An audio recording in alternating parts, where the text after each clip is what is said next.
7 o'clock. I'd like to open the meeting right now. I don't see. This conference will now be recorded. Okay, I don't see all the board members. Would you please sign in, turn your mics on and just mention your name so we have a record of it. After you do that, please shut your mics off and keep your mics off until we either vote or you're called on. Thank you. Michael Van Dell, present. Okay, I see Mr. Andrews is here. Yeah. I see Mr. McGorry. Mr. McCrory's here? I see Mr. Dell. I see Dell. Is there anybody else here?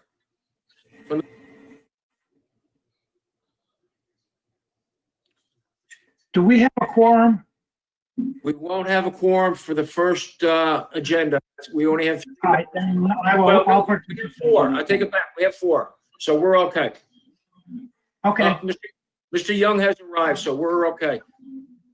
He's having issues with his computer again. Okay, I'd like to open the meeting up of June 1st, Orangetown Planning Board. All rise for the Pledge of Allegiance, please.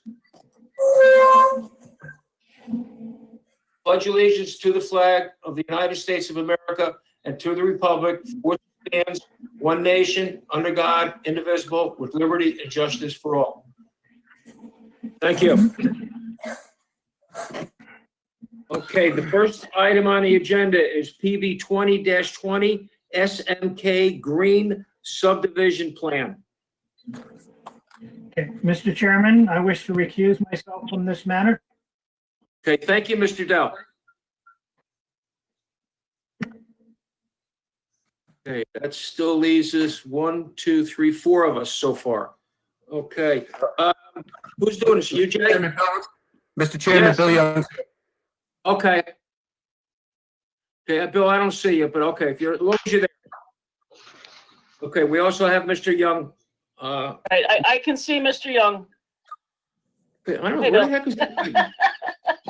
I found him. He must be hiding somewhere. Wait, let me see if I can find him. You got to scroll down on your screen. We have so many callers. It's a full house tonight. See, he's towards the bottom. All right, well, I don't know. I'm not messing with the stupid computer because it's working right now, so. Okay, we I have can see everybody. Okay, very good, very good. Who's doing this? Jay, are you doing it? Yes, I am. Thank you. Okay, you want to explain what your project is? What job are we doing first? The PB 20-20 SMK Green Subdivision? That's the first item on the agenda. Ready, Mr. Chairman? Yes, go ahead, Jack.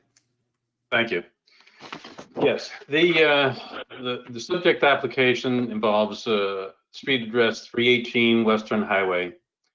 It's 1.75 acres in the R15 zone.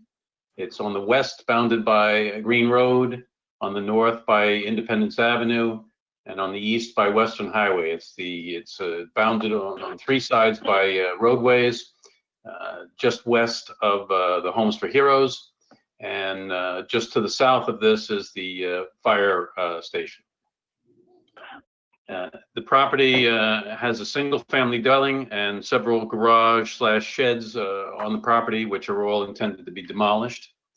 The net area, the gross area before we did any road widenings or anything, is just over 76,000 square feet. And that's just a little bit in excess of the 75,000 square feet needed to provide the net lot area for 5 conforming R15 lots. However, as you look at the subdivision plan, there's a pretty significant widening required on the county highway, Western Highway, on the east side. And after the road widening is gratuitously donated to the county, there's a just shy of meeting 15,000 square feet for one lot. So we're providing a 5-lot layout with the demolition of the existing houses. There's a through driveway that cuts from Western Highway all the way to Green Road. The proposal would have 3 driveways off of Green, which is the least traveled road, 1 off of Independence Avenue, and 1 off of Western Highway. And for safety reasons, we eliminated the existing driveway and moved the proposed driveway as far south as we could get it away from the Independence Avenue and Western Highway intersection. So all public utilities are available to the site in the 3 roadways that surround the property. And all of the mitigation will be provided on site. We provided a grading plan and a drainage report that addressed mitigation with underground storage. And there would be Coltec chambers with stone-filled excavations on each of the lots. So all public sewer, drainage, water, gas, electric, and so on. So there'll be 5 new houses and the demolition of all the existing structures on the site. And that's basically it. Okay, thank you. Before I do the consultants' reports, Mr. Bond, you will be voting on this project because Mr. Dell has excused himself. Okay, I'll do the consultants' reports. Office of Building, Zoning, Planning and Administration, May 29th, Jane Slavin has 5 items. Department of Environmental Management and Engineering, dated April 3rd. Mr. Peters has 13 items. Okay, Booker Engineering, April 26th. Their drainage review recommendation. The proposed action has provided significant drainage information that demonstrate that potential significant adverse impact with respect to drainage can be mitigated. We therefore recommend the SMK Green be approved for drainage subject to the above project comments, of which there are 10. We have no objection to the comments. Thank you. Rockland County Department of Planning, March 19th letter. I have one question on this, Jay. It says on note 6, it says map note 4 indicates there are 2 existing lots as part of the proposal. There must be corrected to 1 lot. The deed came in 2 parcels, but it's really 1 tax lot. So that note should be revised. There's only 1 tax lot involved. Okay, so you're going to make that change on the map then? I will make that change, yes. Thank you. Thank you. Okay, I take it back. Rockland County Planning has a total of 8 items. No objection. Thank you.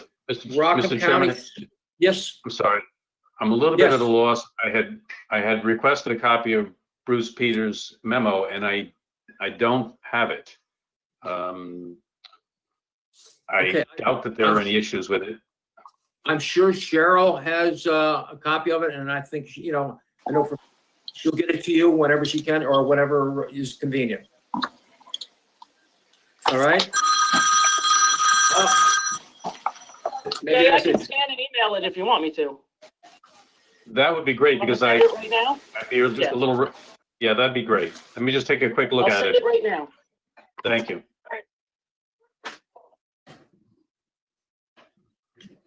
There's a couple more items. Let me finish that, and then before we go to the members, by that time, you might have a review. Excellent. Thank you. Okay, thank you. Rockland County Sewer, District Number 1, March 31. They have 2 items. Rockland County Highway Department, March 11th. They have 5 items. I also No objection to any of those comments.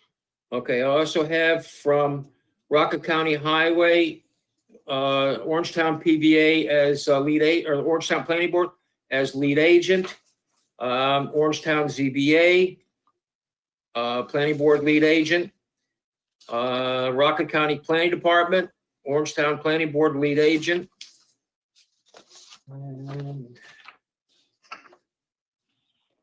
That's all I have. Cheryl, is there anything else? That's it. Thank you very much. Jay, did you get Bruce's stuff yet? Not just yet. It's scanning. I'm setting. But you don't have to wait for me. You can go to the comments and of them from other members. Okay. All right, very good. All right. I'm going to open it up to the board. Please click on, state your name and whatever comments you have. Like I said, I can't see everybody, so we'll start with Mr. Andrews. Good evening, everybody. I have one question on the site plan of the first page of the blueprints. It shows that there's two lots that are below 15,000 square feet. And Jay, I believe you said that there was only one lot that was going to fall below the 15,000.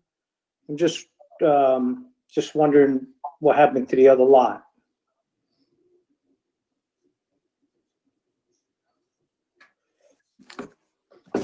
Yeah, you're off. Your mic's off.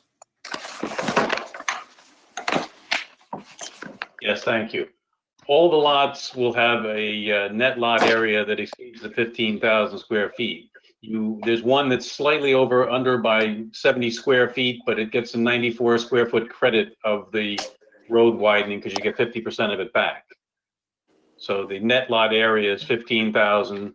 There's only lot 3 that is under the 15,000 requirement. It's 14,760.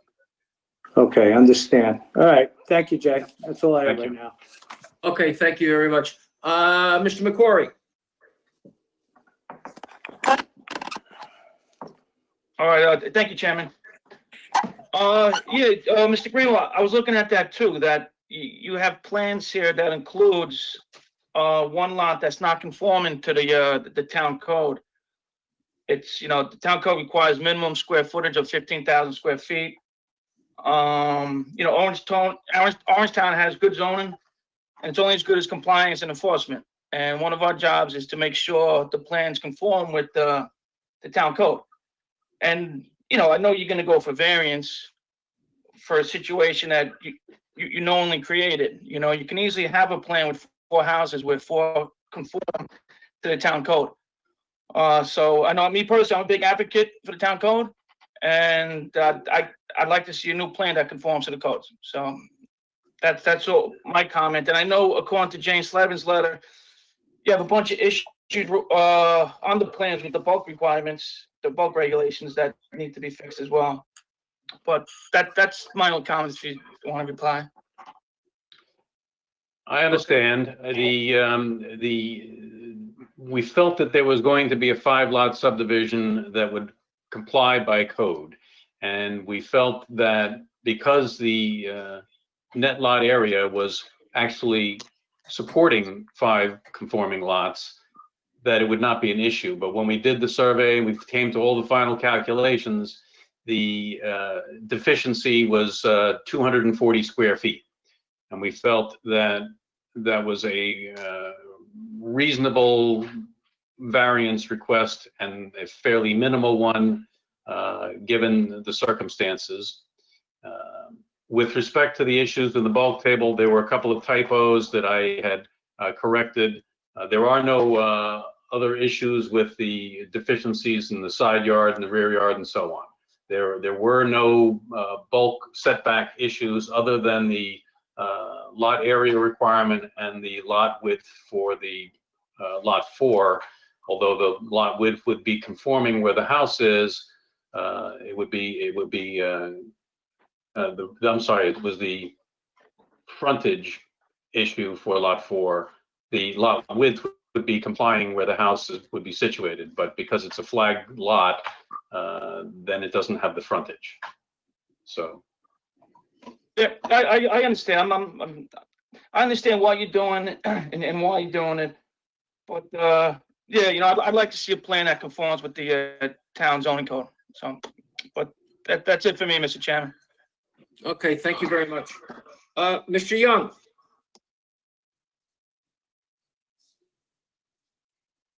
Yes, Mr. Chairman, thank you. I have no issues on that, and just to back up Mr. Greenwell, I don't think he can take from the other four pieces of property and make up that 240. So I understand why he's going for the variance. Other than that, I have no issues. Okay, thank you very much. Mr. Sweeney?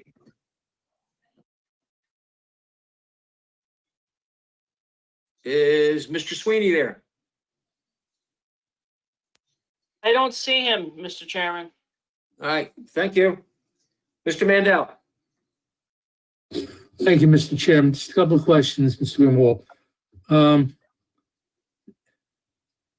How many feet were lost due to the dedication of the property to the county?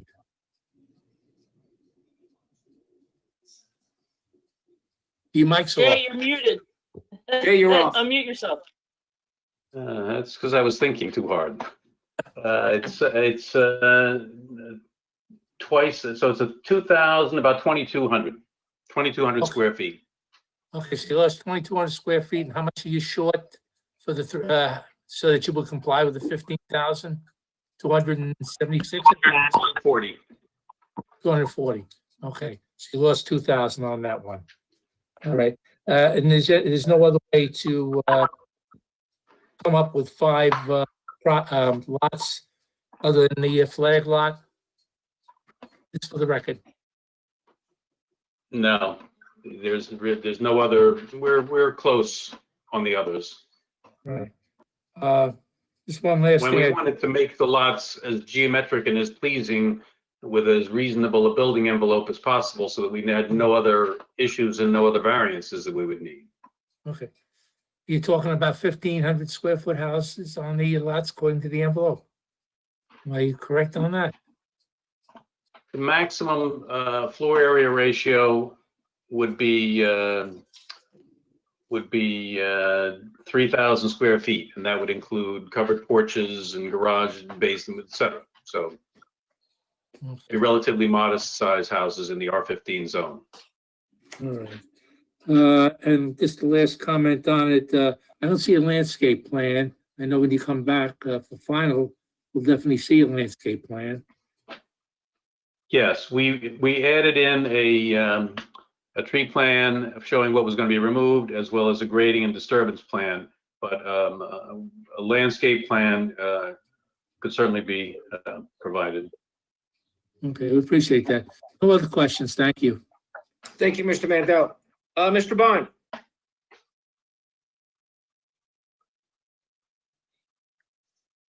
Mr. Bond, there? Mr. Chairman, I think he's at a school board meeting. Okay, I thought Jane said he was here.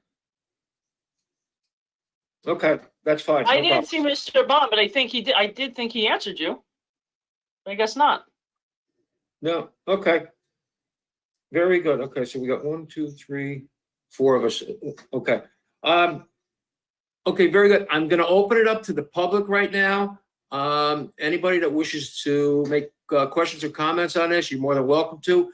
Everybody is gonna be limited to 3 minutes. I cannot see everybody, so Ms. Slavin will monitor who's on and who's off. And whomever wishes to speak, please state your name and address for the record.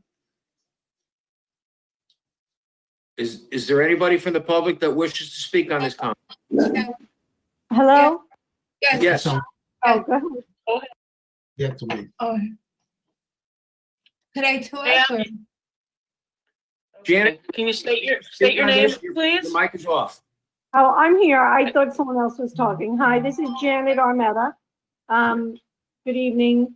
My family lives right across the street on Green Road, so we'll be directly affected from the changes. The couple of questions that I had and I've discussed with some people is what type of houses? We're concerned by this, the size of the actual houses being built. If it's a certain type, is it bi-levels? Is it small capes? Because, we're looking at our property values as well. And the other thing is, and obviously this is new to me being across from something that's going to be built, is, the construction level. I have a special needs son. There are kids in the neighborhood, of course. It's a great neighborhood. But with the trucks coming and going, the dirt, the construction, there's so many trees. And how is that going to be managed by the company for our safety? So those are our two concerns. Okay, as you can see right now, what they're doing is they're proposing a building envelope. Jay, correct me if I'm wrong, but they have not proposed a specific type of home. I think he had said that they're going to be roughly between a certain square footage. I'm not too sure what they are. Jay, could you comment on that? Roughly, what do you propose square footage on the homes? Sure. There's no intent to ask for any variances with regard to the building size, so they would have to comply with the maximum floor area of 3,000 square feet, and that includes both floors. So basically a 1,500 square foot max footprint. The builder has advised me that the bi-level small colonials would be probably what would be constructed there. And with respect to access for construction purposes, it would most likely be off of Western Highway, which is a more heavily traveled road, a more commercial road, and would lend itself more readily to the access for construction vehicles. Okay, so basically what you're saying is the houses that you propose were going to be more or less conforming with the houses that are in the area right now. There wouldn't be anything bigger or smaller, within a few feet. Generally, but yet I would just like to remind the public, or if they're not aware of it, that this is the application for actually carving up the land, which would result in separate lots. Each of those lots would come back before the Architectural Review Board with specific house plans, at which time every neighbor that got notice would be entitled to come to a public hearing and review the plans for each of the specific houses at that time. So this is not an application for any specific house, but each of those houses will be the subject of an individual public hearing. Thank you, Jay. I knew that. I just wanted to have it come from you, so it was clarified. Okay?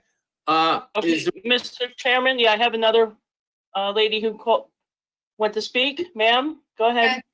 Yes, Vicky and Norman Cooper over here. You need mixed-use stores for the people who live in Home for Heroes.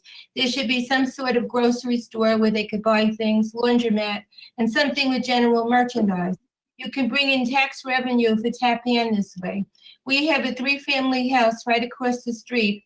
It's 360 Western Highway. It's zone community shopping, which would be perfect in Tappan. Our phone number, if anyone wants to reach us, is 201-791-8078. We own a couple of houses, 2 houses, one in Tappan and one in Fairlawn.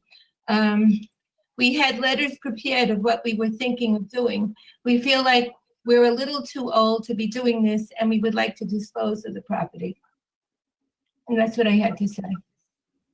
Okay. Vicky and Forum for that, but that's okay. All right.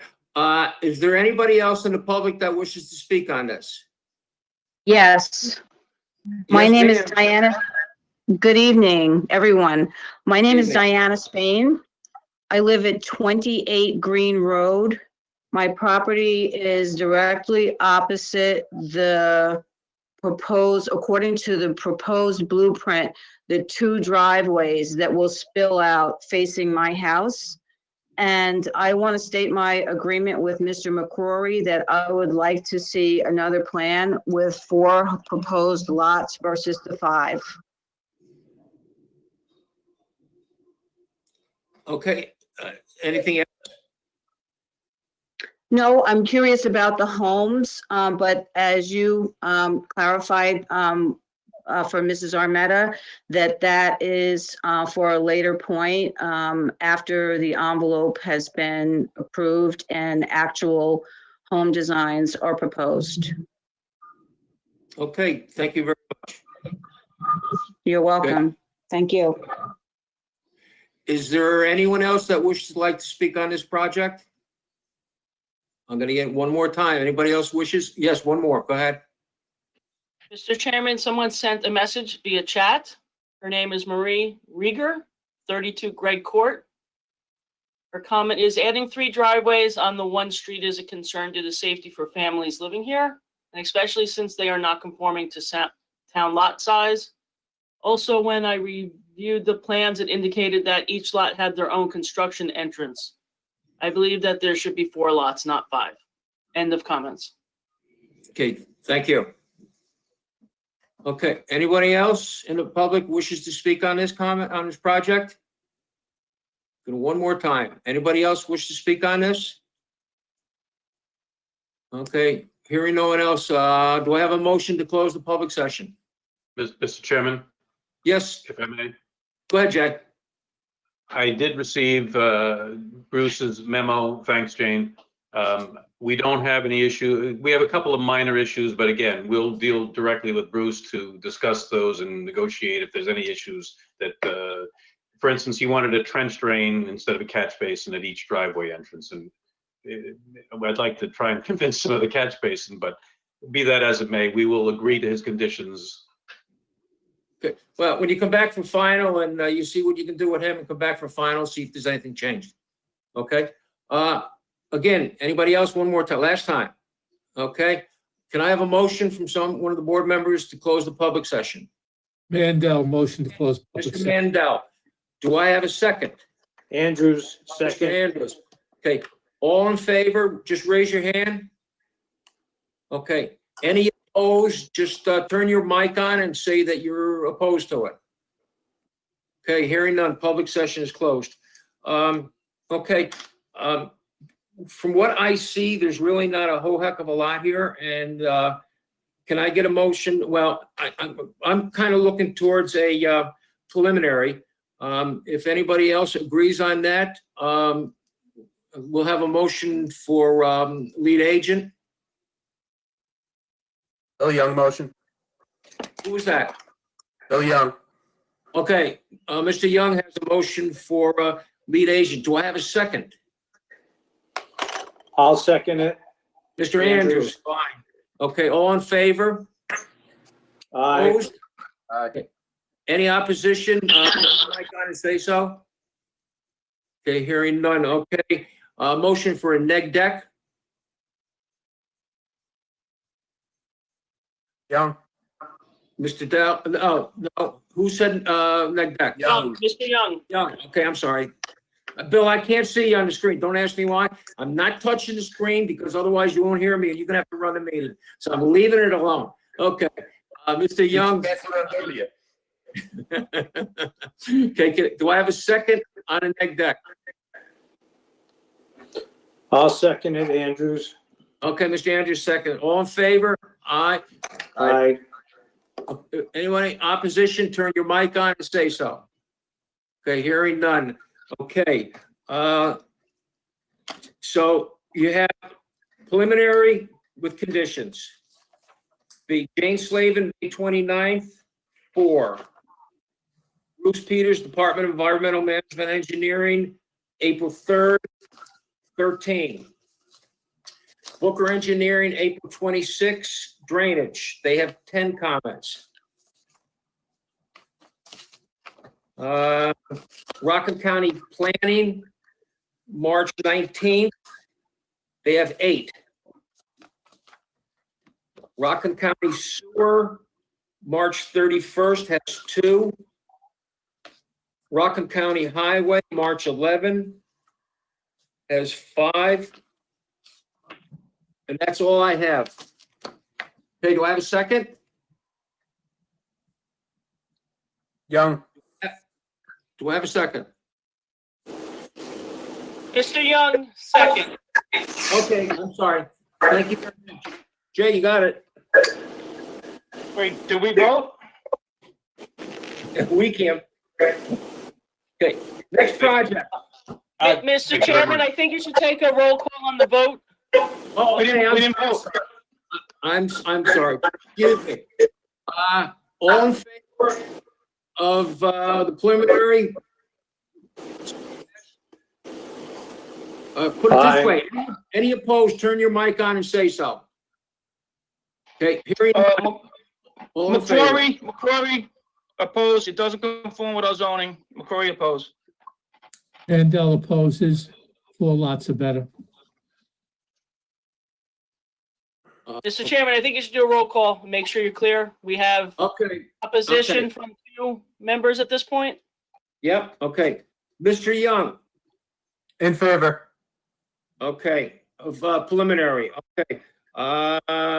Mr. Andrews, In favor. okay, that's 2. Mr. Mandel, Opposed. opposed. Okay, Mr. McCrory, Opposed. opposed. Okay, and I'm in favor of it, so it's 4-2. Okay, Rated. Mr. Bond is not in, Mr. Sweeney's not in, and Dell recused himself. Mr. Mr. Chairman, Chairman, it was a Yes. 3-2 vote, Mr. Chairman. 3-2? Yes. Okay, I'm sorry, I can't count either. and I don't think 3 is sufficient for a majority. I think you need a majority of the full board, so you would need 4. Yeah. But you don't have the vote sufficient. We don't have the votes. Okay, well, then Jay, the only thing I can suggest to you possibly ask for a continuation until we have a full board, or if, you know, you want to change things. You want to change it to 4 lots? Well, I think I'd like to have the opinion of the full board, if that's possible. When's the next meeting? I'm not sure what's scheduled, what's open, and what's not. Cheryl, can you, Yeah, the next meeting is June 10th. Then there's one on June 15th, and then there's one on June 24th.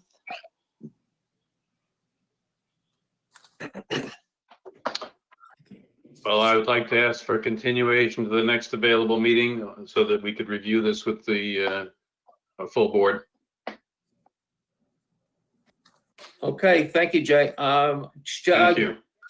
Check with Cheryl and get Have you, a date from her. if, Work out. if you select a meeting now, then the abutting neighbor notices do not have to go out, only signs. So Whichever one you can put us June on would be 24th, best. June 24th is, it's only 3 items on, if you want to do that.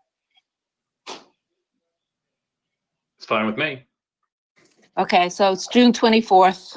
It's next meeting. Neighbors won't be getting letters, just the signs will be posted, and it'll be in the town website and the Journal News. Okay, thank you. Okay. Thank you.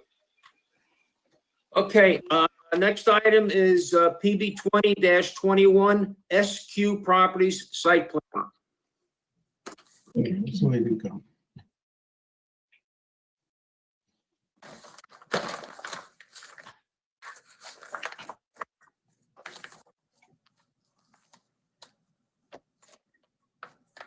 Okay, you're doing that too. Yeah, I'm glutton for punishment tonight. be careful what you ask for. Well, Mr. Chairman, there's a problem with this one because I just got a call from Kenny DeGennaro about 15, well, actually about an hour ago now, but about 15 minutes before the meeting started, he got the dates crossed up and he did not get a drainage review off in time, and he ran to the office to get a drainage review written up, and his computer crashed at the office, and so we're gonna have to ask for a continuation on this one as well. But if you could, I would like to make the presentation and get the items into the record so that if the board was so disposed at the next meeting, we would be able to proceed. Okay, fine. Go ahead, Jeff. Explain your project. Okay. This is a one of the smaller buildings in Rockland Corporate Park, and it's on almost 7 acres of LIO zoned land on the westerly side of Olympic Drive. It's just south of Dakin and right across from Clarence, if you know the property at all. It's a very small building for such a large lot. It's 20,200 square feet, and it was recently purchased by SQ Properties LLC. The owner and applicant is John Quinn. He runs a business called Diversified Glass and Storefronts, and they assemble and warehouse storefront materials and fabricated frames for a lot of the businesses down in Manhattan. And what we're proposing is the construction of a 35,400 square foot addition to the rear of the existing building to meet the expansion needs. The expansion is proposed to fully comply in all respects to the LIO zoning, with the exception of parking within the required side yards, which is fairly common throughout the park. Outdoor vehicular storage is shown in the rear of the site for tractor trailer bodies that would potentially contain shipments that would be staged. There's a macadam screened yard outside the building on the south side of the building that's been designed to accommodate the reception of large components for some of these storefronts. They may arrive in crates and need to be broken down into smaller pieces for assembly and staging. And in fact, one of the things that Mr. Quinn has advised me on is that he has to, once the storefronts are assembled, they often have to leave them in the elements so that they're subjected to light and rainfall, and test them to make sure that they are meet the needs of being airproof and leak-proof. An attractive aluminum screen wall that's designed to match the building facade would shield the view of this outdoor staging area from the road or from any adjoining properties.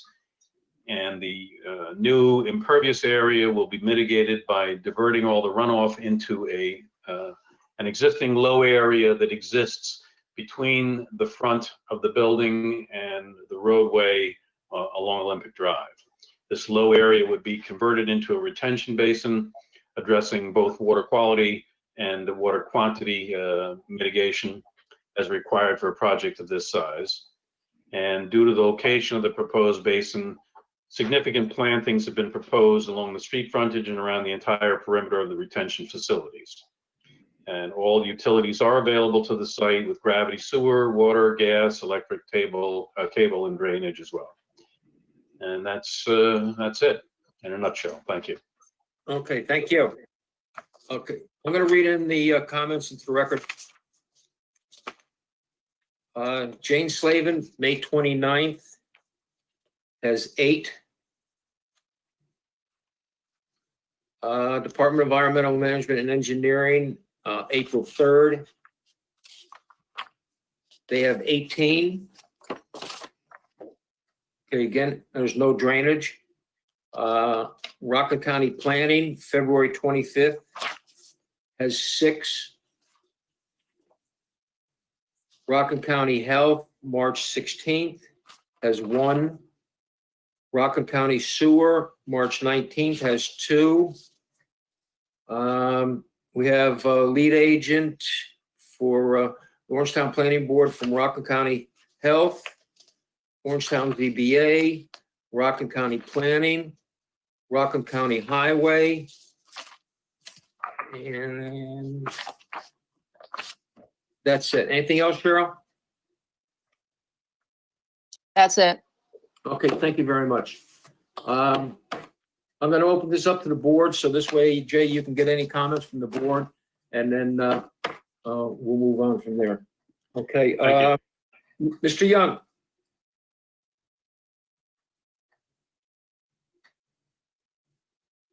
No comments at this time, Mr. Chairman.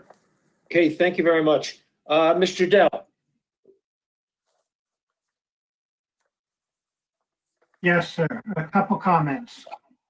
First of all, how many trailers are we talking about on site?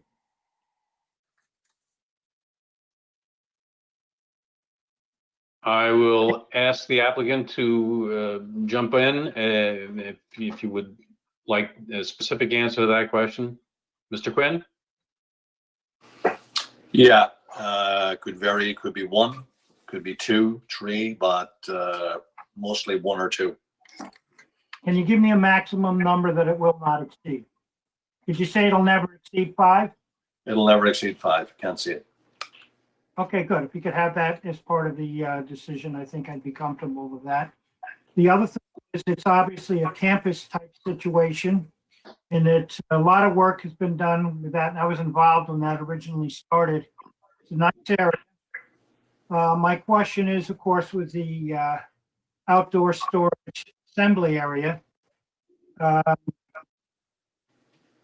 assume that that's primarily needed, because you have to get the job sites ready and everything has to be coordinated. I assume all the materials and techniques you're using would normally have already passed the weathering standards. I just want to make sure that that's, it could be a problem at setting a precedence, but in this case, I don't see it as too much of a problem. The other thing is whether or not this is clearly visible from the roadway, even if it's an internal roadway. I would like to see whatever could be done to mitigate that.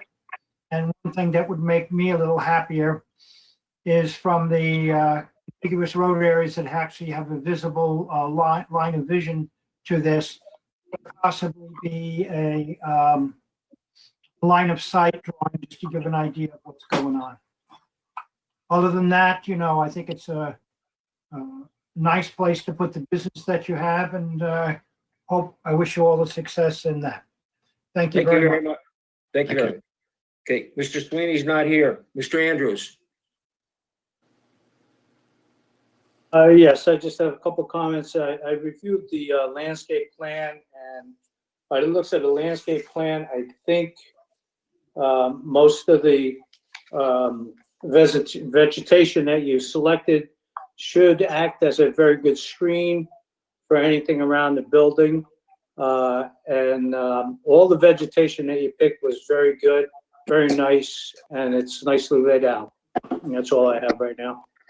Thank you very much, Mr. Andrews. Mr. Mandel? A couple of comments. I have to agree, Mr. Andrews. I looked at landscaping plan, it looks great. I think it'll provide needed screening. Just one question, because you answered my other one, why you need store things outside.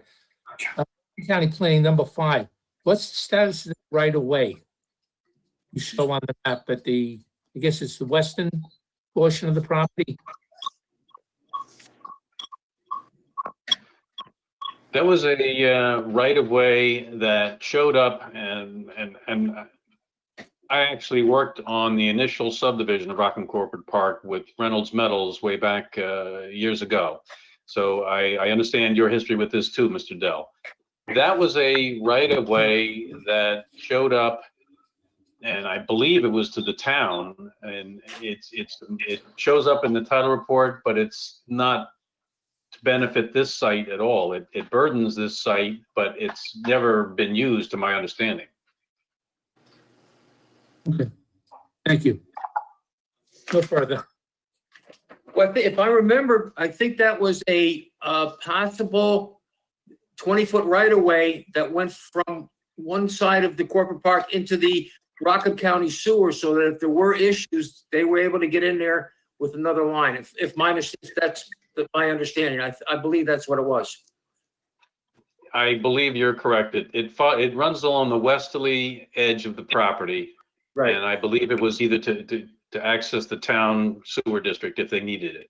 And we're not going anywhere close to that. We're respecting the 75-foot buffer that was established by that filed map. Okay, thank you very much. Mr. McCory? Thank you, Chairman. No problems with the plan. That's exactly where these kind of buildings belong in our town. I like that. You're keeping a 146-foot front yard, and it looks good. That's it. Thank you. Okay, thank you very much. Again, is Mr. Bond here yet? No? Okay, so he's not here. All right, so Jay, are you asking again for a continuation? Well, we don't have drainage. I know you don't want to Yeah. proceed without it. So Correct. yes, we'd like, if I could get on the soonest available meeting, and if that happens to be the 24th, that would work out with me. I know Sean would probably like to get on a little sooner. Mr. Chairman, I think that's the pearl Um, of the force. I think it's the pearl of the force main. So Oh, thank you, Don. that's what I think it is. All the meetings, you can get on any meeting you want. It's just the June 10th meeting. We have to act fairly quickly for the publication. Does it have to be republished? That's what we usually do. We republish it, but it's no problem. It has to be in, I think, Wednesday's paper, but it's no problem. Just if you announce it now, then we don't have to send out the neighbor notices. It's announced at the meeting. You would keep the signs up and just change it by hand. There's also the June 15th meeting, which might be a little bit more comfortable for you. Sean, do you have any problem with either one of those? I don't, either one is either the 10th or 15th, so whichever is more comfortable and more suitable to the board, I'm fine with either one. We can make it the 15th, Mr. Chairman. You just got to make sure you get your drainage. That's holding it up right now, so. Right, Mr. DeGennaro had indicated his willingness to jump on it and get that thing issued. Okay, so I mean, it's your call. The 15th is fine with us. Okay. Okay. Chairman? Okay, Mr. just Dell? change the, Wait a minute, hold on, Mr. Dell. Go ahead, Cheryl. change the signs by hand, write June 15th, initial and date it. Okay? Okay, Mr. Dell. Yes, Jay, since you're having something which is a little unusual, this outdoor assembly storage area, which many times we've turned it down, I would feel far more comfortable, as I said, if you have a line of sight drawing, just to show that you've done everything possible to mitigate it and that you have, you don't have an onerous situation that could establish a precedence that would come back to bother us. The landscape plan you have obviously is, quite more than we usually get, and that's appreciated. But I think if you can have that line of sight, I would feel more comfortable with it. Without it, I might have some troubles with it. So thank you very much. Well, we had actually set up some renderings and some photographs that we had taken by a drone. The applicants had taken that, which we had forwarded those to Jane, but we could pulled them up on the 15th for your review. I'd rather just do a line of sight than somewhere on the road. That's all. Okay? Okay. You know what I just want to say, if anybody here from the public that is looking to address this project, as you heard, it's going to be continued into June 15th. It will be advertised again, or however things are done, I'm not sure. So we're not going to take any public comment on it now, so you'll have your time on June 15th. Okay, thank you very much. Okay. Next project is PB 20-22, 119 Tweed Boulevard site plan. Who's the owner of the property is also on the line, I believe. This is an existing home on the east side of Tweed Boulevard facing the Hudson River. Right now, there's an old railroad tie retaining wall that's falling down, which supports the driveway on the northwest corner of the home. What we're proposing to do is replace this retaining wall with a gabion and basket retaining wall. And because we are in the critical environmental area, site plan approval is required by your board. And that's really about it. It's the replacement of a retaining wall that's falling down. Okay. I was up there yesterday, and there's quite a few of the walls that are kind of need a lot of help.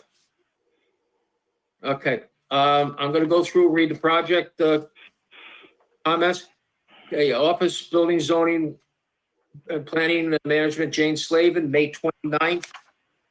She has 4 items. Department of Environmental Management and Engineering, April 21st. Bruce Peters has 4 comments. Mm-hmm. Okay, we have no drainage.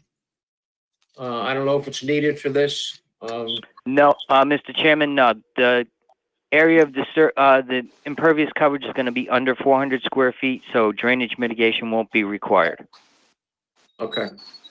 And Tom, I did not send it out for drainage review. Okay, thank you. Okay, Rockland County Department of Planning, March 30th. They have 4.1 items. I don't know. Rockland County Sewer, April 6th has 2. Okay, I have Orangetown Planning Board Lead Agent. I have Rockland County Highway, Rockland County Planning. And I believe that's it. Cheryl, anything else? That's it. Okay, Mr. Chairman, we have no issue with any of those comments, and we'll address all of them. okay, thank you. Okay, I'm gonna open it up to the board. Hold on just a second. I'm gonna eat my-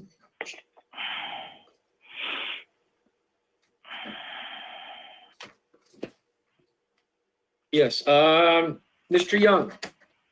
Question or comments on this project? Nothing, sir. Thank you. Mr. Dell.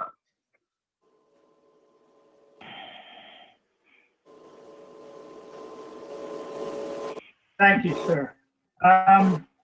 Question is, how close is this proposed retaining wall to the property line? It's actually it's just going to be on the south side of the property line between the neighbor to the north. It will be wholly on this parcel. Now, I know that, but having constructed walls, and I'm sure we both know, it's almost impossible to do it that close without having some disturbance on the contiguous property. Who owns the property to the north? Or is it a family member, or is it just someone else? Have you had talks with them? Data Control One LLC, which is a limited liability corporation, actually owns the parcel to the north. Mr. Dean, could you possibly chime in here if you could possibly discuss this with them and get permission to possibly cross the property line if need be during the construction of the wall? The owner of the property lives in, I think, Korea. And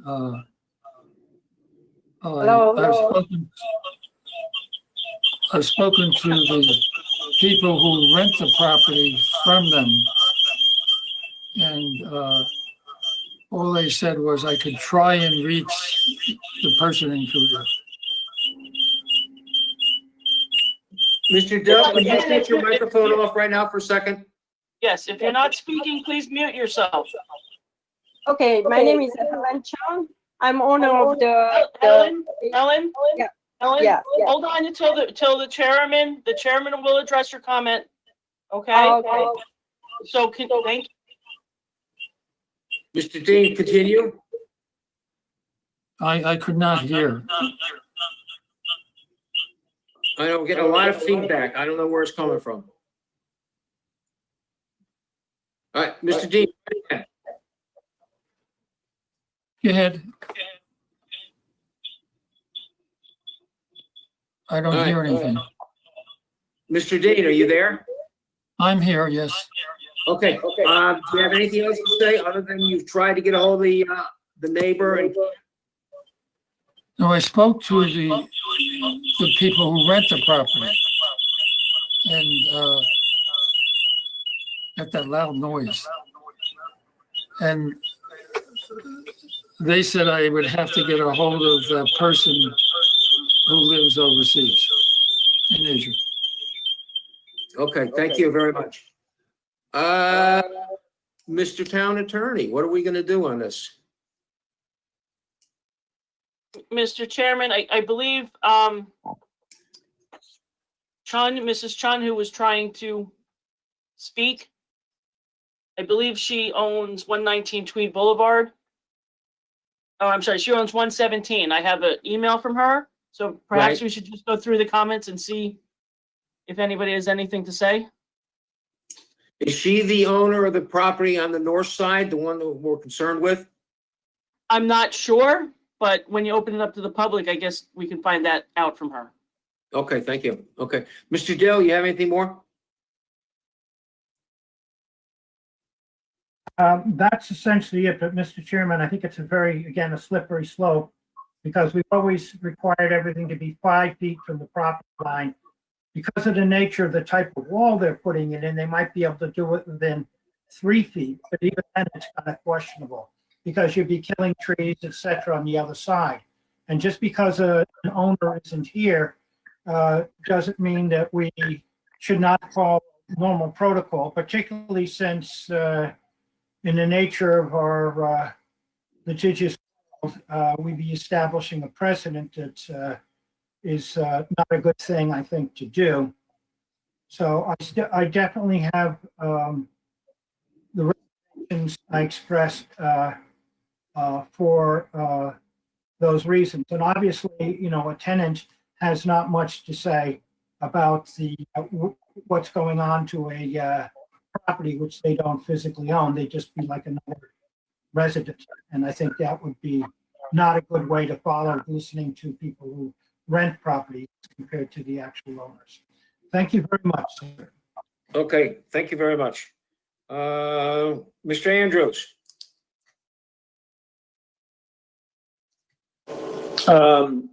I kind of feel the same way as Mr. Dell. Bringing this wall right up to the property line. I mean, if the owner decides to show up and sees this, he could make them probably tear it down.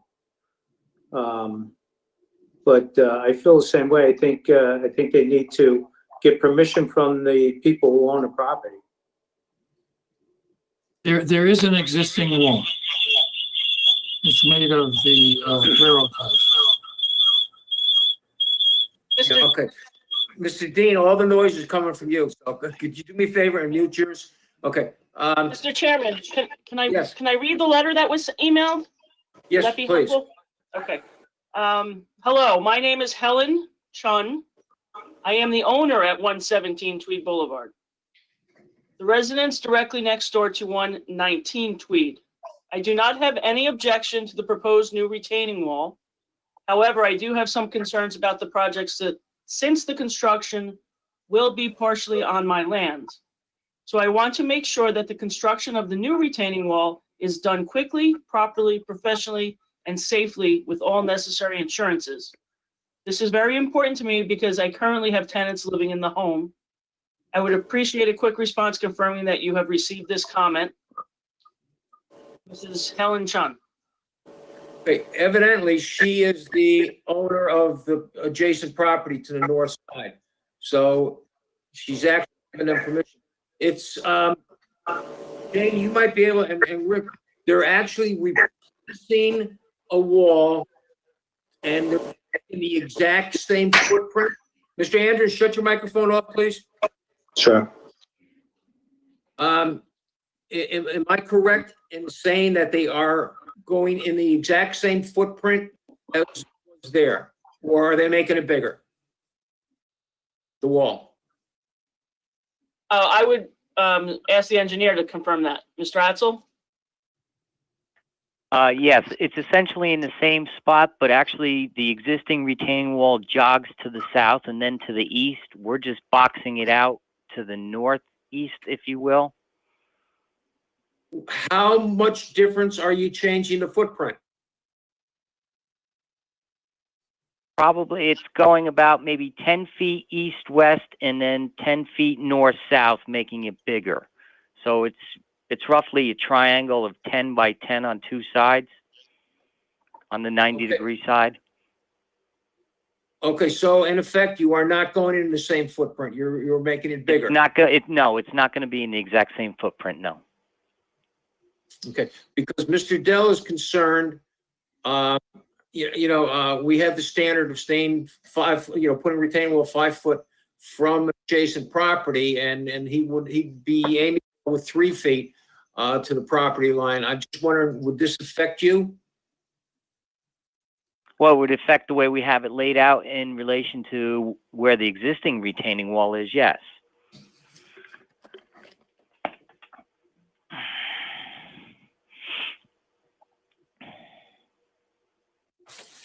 Excuse me, Mr. Chairman, Yes. if I might. Yeah, I'm sure you're gonna have to change the plan if you're gonna have to move the wall. That's obvious. The question I think we're asking, at least I'm asking, is, well, first of all, if there was an existing wall that was non-conforming, that's no right and that's no guarantee that you'll be able to continue that. When all these houses were built, those of us who were board members, then, and I was one of them, made sure that everything was a minimum of 5 feet from the property wall lines to save trees, etc. And the question is, can you safely move this 5 feet away, or is there going to be, I know you're going to have a smaller area, that's obvious. But is there any reason why you cannot do that? Mr. Asbill, is that a problem? Excuse me, sorry, I had my mic off. That would be actually that would be a decision Mr. Dean would have to make. We could do just about anything the board requested if Mr. Dean is on board with it also. I can answer that. The wall there's an existing wall over there now. And so it provides a certain amount of privacy to our neighbor next door because they can stay on their property and they're used to seeing a wall there. The extending the wall 5 feet further goes beyond the sitting area. It goes into their the wild area behind their finished areas. And there are no trees or anything in the way there existing. So it would just be more logical to make it a squared off piece than to have the angle that was there in the past. But Mr. Dean, the question is, would you be willing to slide the wall another 5 feet towards your home, towards your house, giving it 5 foot separation from the retaining wall to the property line? That's what the board is asking. It's a very narrow. It's a very narrow span between there and our driveway, and it would adversely affect me. And yes, I would not like to see that.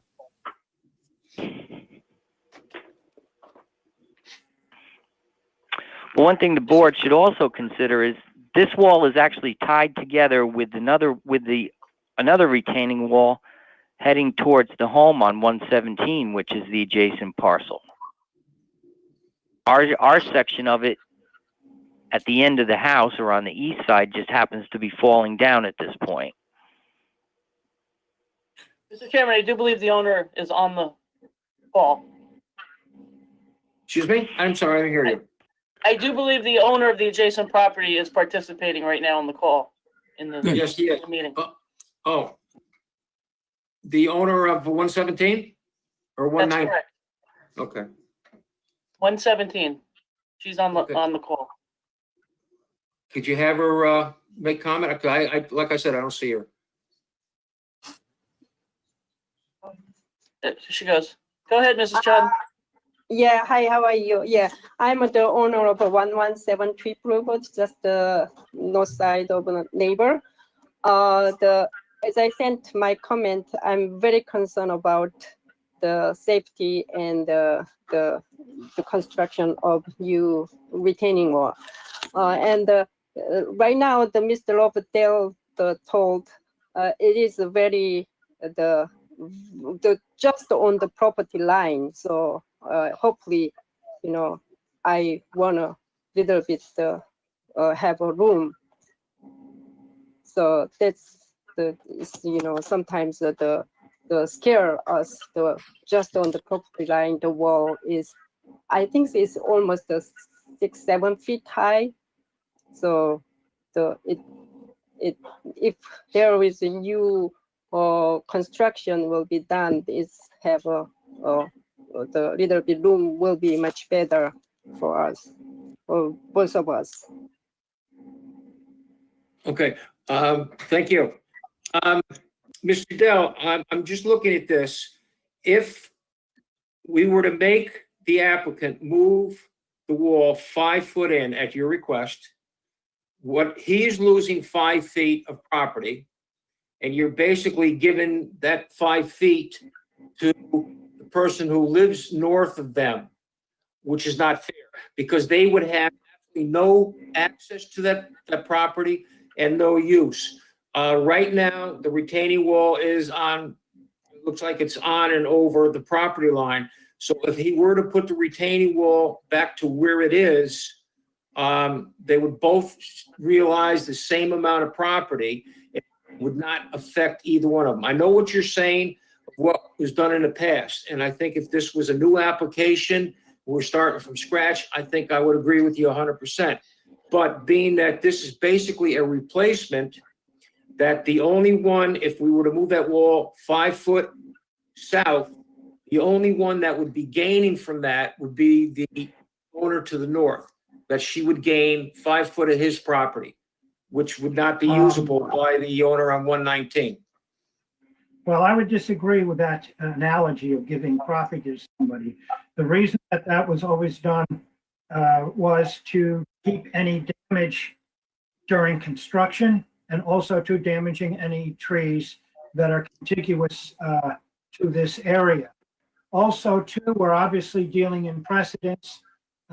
Again, if we were to stop something which we've been doing now for about 20 years, I think we may be getting into some troubles. The biggest concern, though, is in this case during the construction. And due to the type of wall that they're proposing to do, I think they could come in within 3 feet of the property line and not have any problem. But everybody obviously wants to expand everything as far as they can, and I understand that. Are there setbacks? Are there zoning setbacks from a wall? And what the building department standard usually allows from a wall? Is there anything like that, Ms. Slavin? No, this is just planning. Okay, so if I'm building, let's say, a retaining wall in my yard, I'm allowed to put it right on my neighbor's property line? If you approve it, yes, and obviously they'd have to obtain permission to do the work on part of that property when they do the excavation. Well, that's the problem. Now, if they had agreement that the other person wouldn't mind that, or there was some sort of something there that clarified it, then, we'd have a reason to say, all right, we have an agreement and we will follow through what we normally do. But otherwise, I think you're getting into an issue, because when you actually put these things in, even if they're doing it by hand, you're still going to kill anything within a couple feet of that area.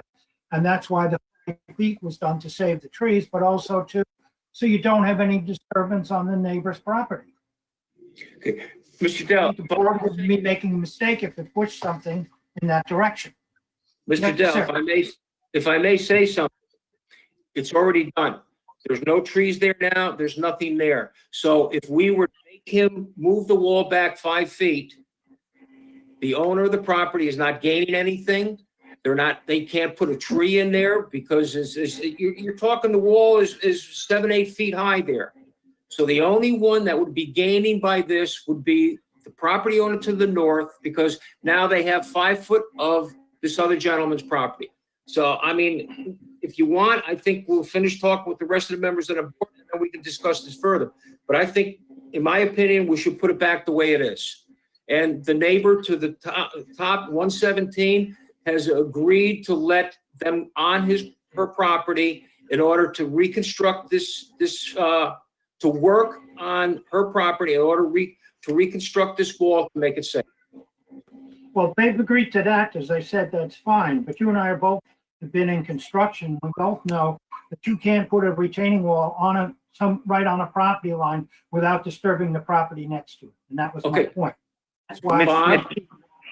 Right. Mr. Chairman, Mr. may Dell, I, may I I, understand what you're saying. Thank you. Let me just finish just for a second. Mr. Dell, I understand what you're saying, but it's done. The horse is out of the barn. We can't get the horse back. The wall is existing. It's not something new that's gonna go back.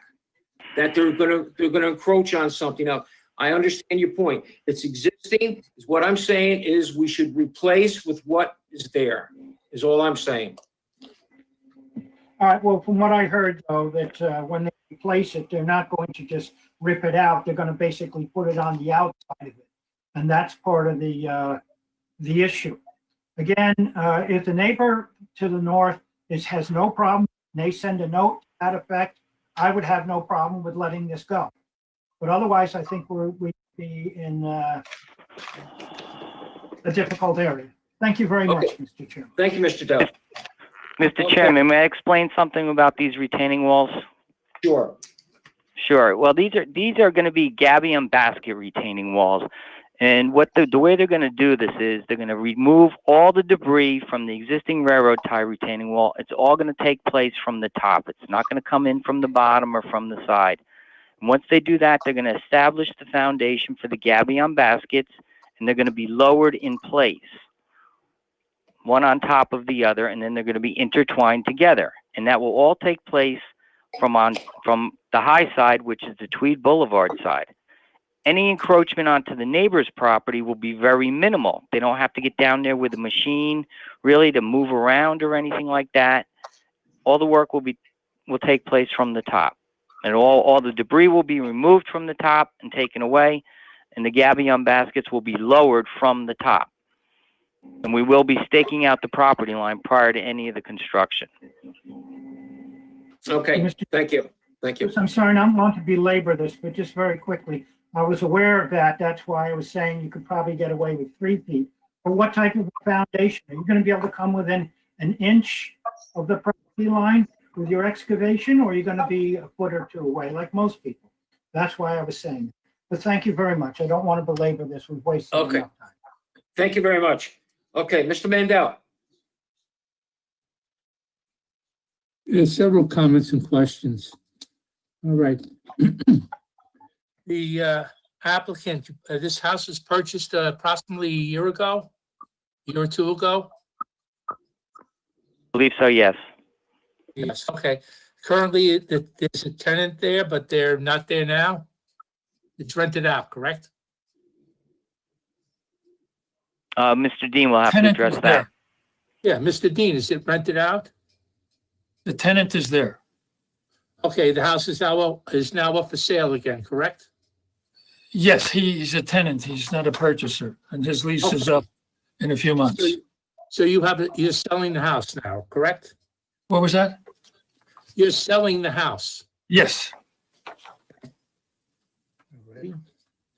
We're trying to get approval for the repair prior to the sale, or will this be done given the notice of approval to the purchaser of the property? If it's Well, I'd approved- like to get it done as soon as possible.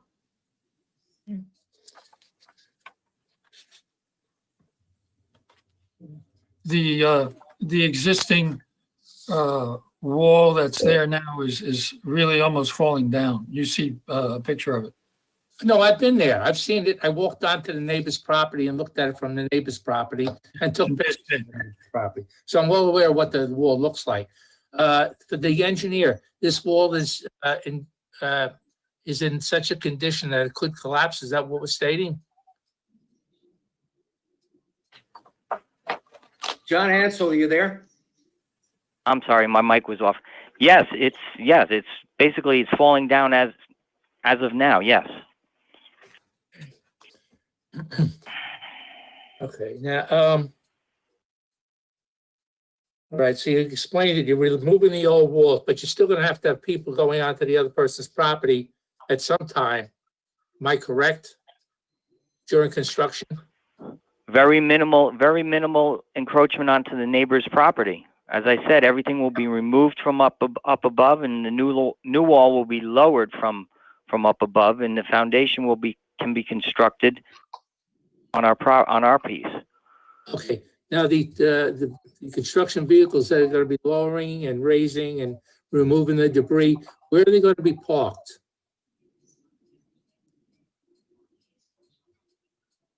They're going to be parked in Mr. Dean's driveway, and then they'll have to access it from the north side of the house. Okay, all righty. Now, this Rockland County Planning, number 3, they ask, you must explain why you're not replacing or repairing the other 3 railroad tie walls that go down on the east side. Is there a reason they're not being repaired or replaced? Well, actually, the one that's noted as in disrepair has been repaired, and that one wasn't in such bad shape. Well, I went there and took a look over the side of the wall, and I see 3 small, probably were terraces. There are railroad ties there, and it appears that the reason they all washed away. What is the purpose of all those PVC pipes coming out on the side of the house? Is there a reason for them? Is that drainage or what? Those are most likely footing drains and roof drains. And they just go right on to the down the hill. Yes, from when the house was constructed. Okay, so that's probably why those small ties have been washed away. Very well could be, yes. There's 3 levels of railroad ties there that seem to be washed away and destroyed. That's why I ask. So they're going to be replaced or not? They're going to be replaced. They have been repaired to a certain extent, and any additional repairs will be replaced in kind. No, in other words, with the same material. I'm not talking about the new terraces in the back of the house on the east side. I'm talking about the terraces when you step out on the north side of the house, right next to the driveway, right on top of the retaining wall, and you look over the edge, you take a look, there are 3 retaining walls, or were retaining walls, that are still there and have not been repaired or replaced. That's what I'm asking. That question on those walls. Well, I believe those will be encompassed within the new retaining wall, the new gabion retaining wall. So you're going down the side of the hill towards the septic area.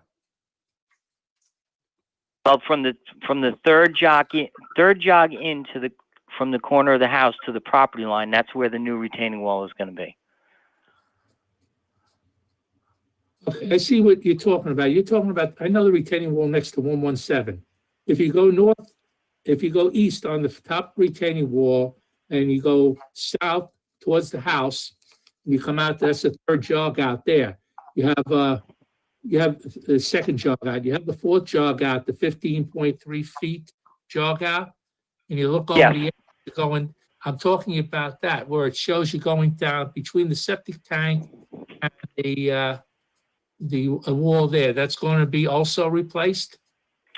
No, that debris will be removed, and that area will be graded off back to the way it was previously. Okay, and is there going to be some sort of drainage plan put in so it doesn't wash away again? Yes, if you notice on our plan, there's a whole riprap area to the east of the proposed retaining wall. I think the EME has some comments on the riffraff area. Yes, and we're going to address all those comments, yes. Okay.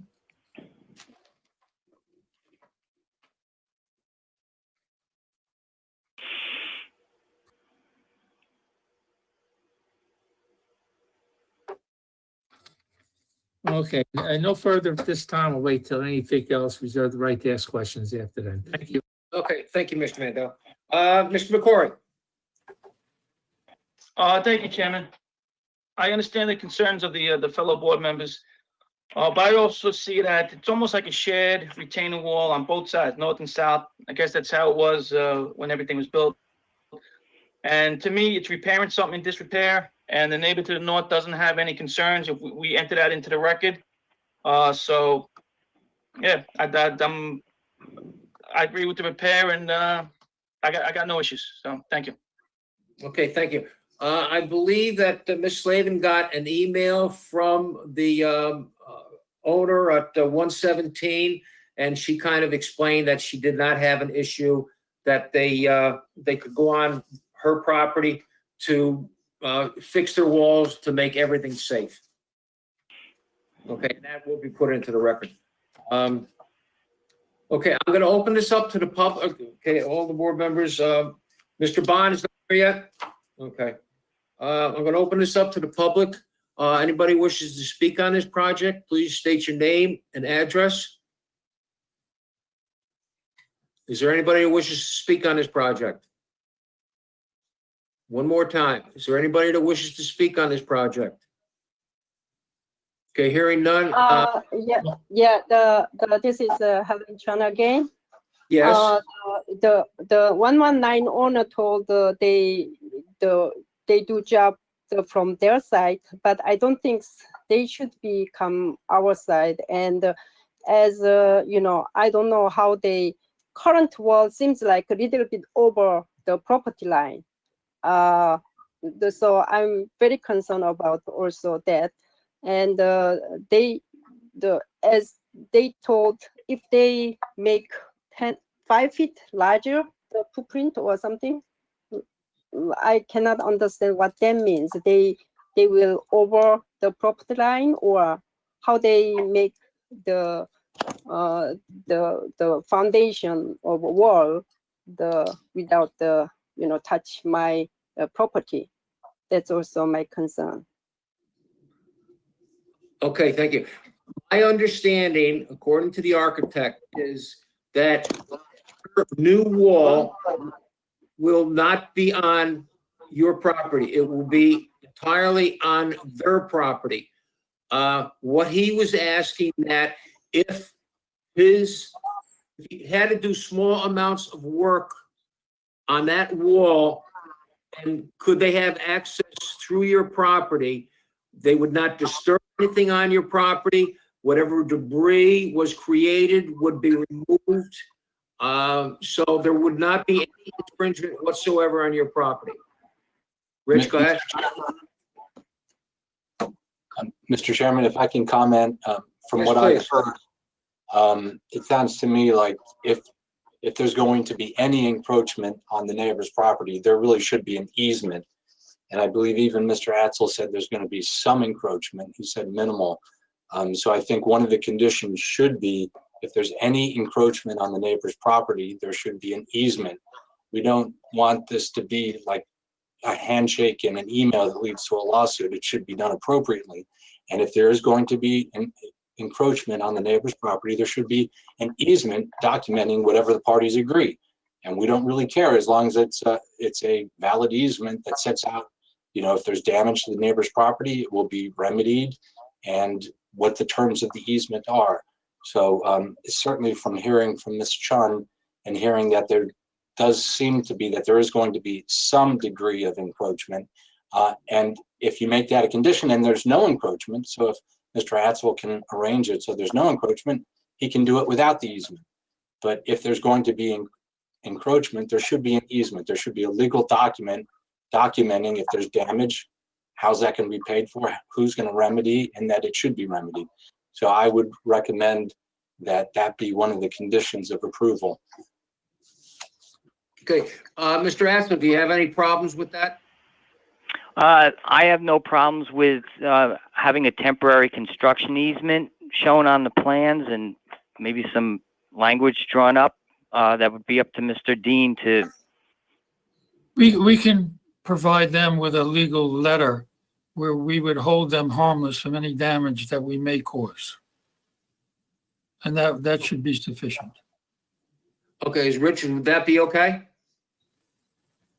Yeah, I would say as long as I get a chance to review it, just to make sure it's not one-sided or unfair, and that it does meet minimum legal standards. So as long as it's provided to the town attorney's office for review, that should be sufficient. Okay.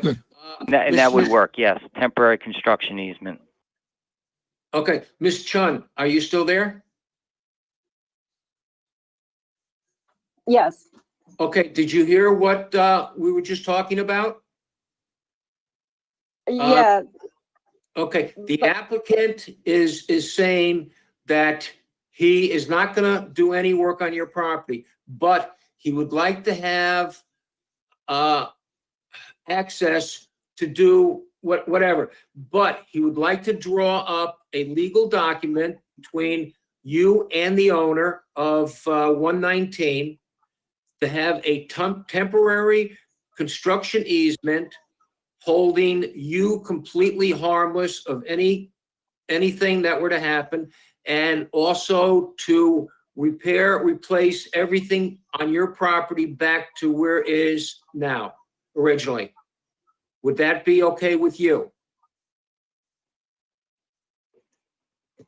Yeah, seems like, but I'm really not familiar all the kinds of this project now, or I just got the email this afternoon, so I just joined, so I don't have any enough time to review all the document or planning or something.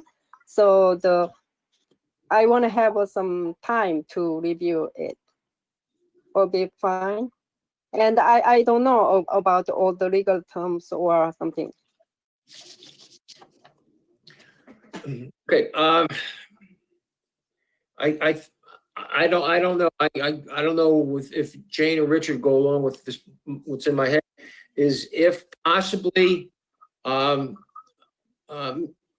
Atzel, Mr. Dean would ask for a continuation if they would draw up this temporary construction agreement and to work it out between the two property owners.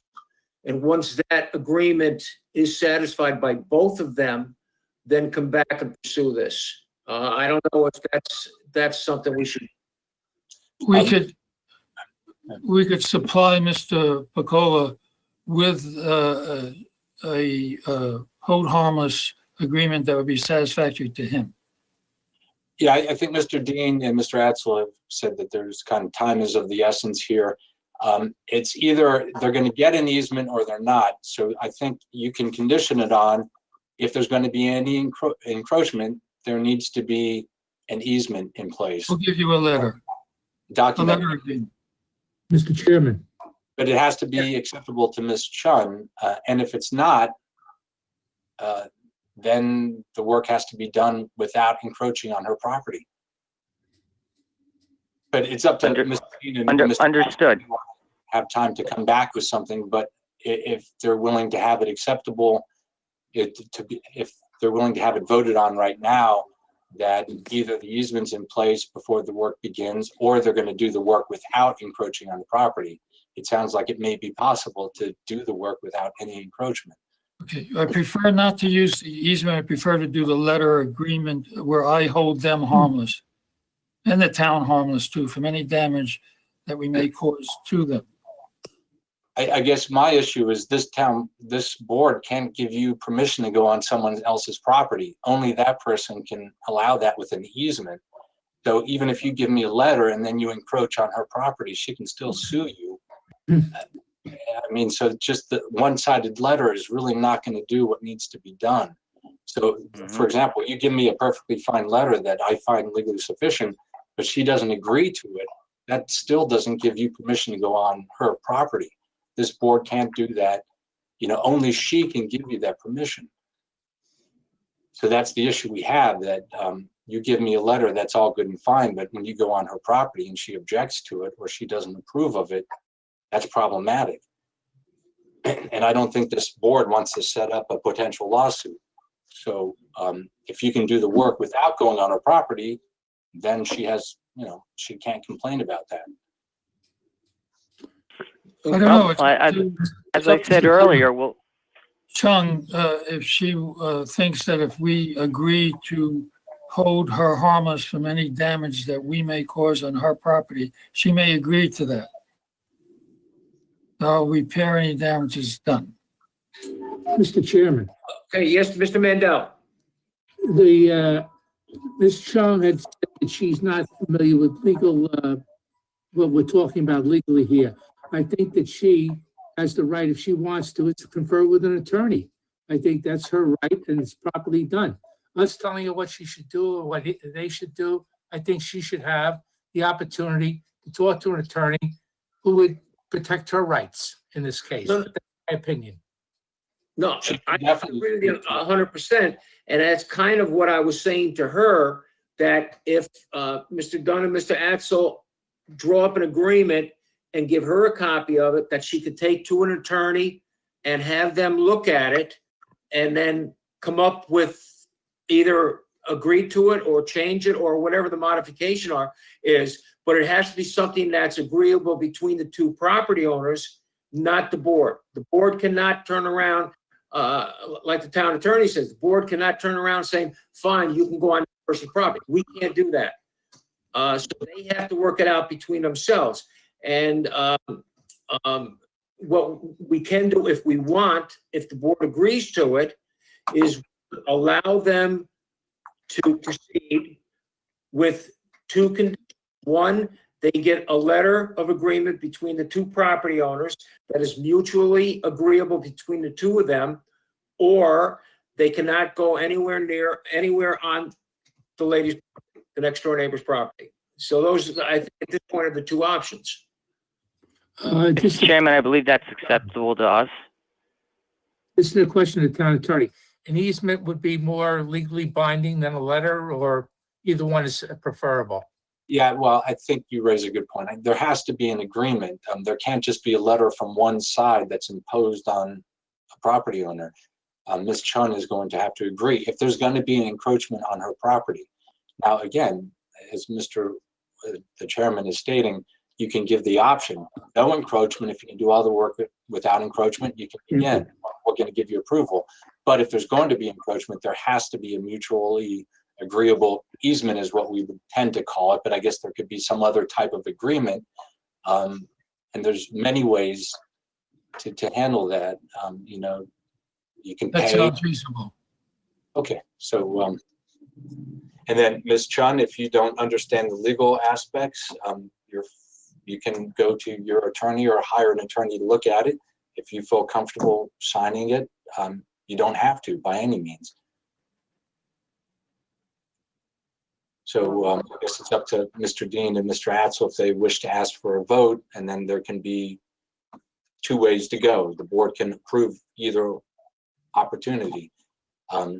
It's unclear whether the work can be accomplished without encroaching on the property, but since Mr. Atzel said only minor encroachment, perhaps that could be accomplished, in which case they can begin work without any easement or agreement. But if there is going to have to be some even minimal encroachment, there should be an easement. Well, that sounds reasonable to me. Yes, that's very reasonable. Okay, so, all right. Well, I wish the public is still open. Is there anybody else in the public that wishes to comment on this? Okay, Mr. Dean, you have your microphone off, please, please. Want me to shut it off? Yes, please. Good feedback. Thank you. Getting it from somebody else too. Mr. Dell, would you shut your? Okay, thank you. Okay, with that saying, the board can, if they wish, move to a preliminary. Two of the major conditions will be, one, that they acquire an easement, temporary work easement satisfactory to both parties. The owner of 119 Tweed Boulevard and the owner of 117 Tweed Boulevard. Again, it has to be a mutual agreement that both parties are comfortable with. If that cannot be done, and Mr. Atzel said that they could do everything from their property without going on 117's property. That's the other. So we could put both of those options in there if the board's comfortable with, and let them move and get this done. Like they said, they want to get this done while the weather's nice. So if the board is comfortable with that, Does somebody want to make a motion for lead agent? If not, we will have further discussion. It's up to the board. Motion to close public portion. Oh, I'm sorry. Thank you, Mr. Mandel. Okay. I'll second the motion to close. Okay, I don't know. I see Mr. Andrews. Okay. Mr. Andrews. Dell made the motion. Andrews made the second. All in favor? Aye. Anybody opposed? Aye. Please open your microphone up and state so. Okay, hearing none. Okay. Okay, motion of lead agent. Do I have a motion for lead agent? Mr. Young makes a motion for lead agent. Mr. Second, McCoy, seconds. All in favor? Opposed? Aye. Open your mic up and say so. Okay, a motion for neg deck. Do I have a motion for a neg deck? Mr. Young, do I have a second? Mr. McCory, all in favor? Aye. Opposed? Open your microphone and say so. Okay, no opposition. Okay, do I have a motion for preliminary with conditions? Motion for preliminary with conditions. Okay, Mr. Mandel. Okay, the conditions are, the first one is that the. Mr. Chairman, I believe that they're probably looking for a final so they can get the work done. I think you can skip straight to a final if you're willing to. It was pubbed that way, Mr. Chairman. Okay, is the board? That would be great. Is the board comfortable with a final? Anybody opposed them not getting final, please turn your mic on and say so. I'm opposed, Mr. Mandel. Okay, you're opposed to it, Mr. Mandel? That's correct, until there's an agreement that's been prepared and Oh, no, submitted. that will be, Mr. Mandel, that will be a condition. They will not be given final until they get to that condition. That will be one of the conditions. Okay? Mr. Chairman, Yes. we could possibly put in the decision as an extra option. If they move it 3 feet away from the property line, they wouldn't need any of this, because then they could do everything without the. We can give that as an option, okay? Yes, I think that might make it easier for them, because that's what makes the most sense to me, but. Okay, well, we'll leave that as an option for them to do. Right. Okay, if that's an option, you have to clearly state that they do not need to return, because that's a change in the plan that you reviewed. That is correct. That's why I wanted to put that in now, so they don't have to say, well, we're moving it back and we have to come back. Well, they have to come back then, change the plan, so they can't get final. Well, if we give them the option of moving the wall 3 feet in a southerly direction, then they won't have to come back. They will, because the existing wall ties into the wall that's on the neighbor's property. If they don't tie that wall in, then there's a structural issue.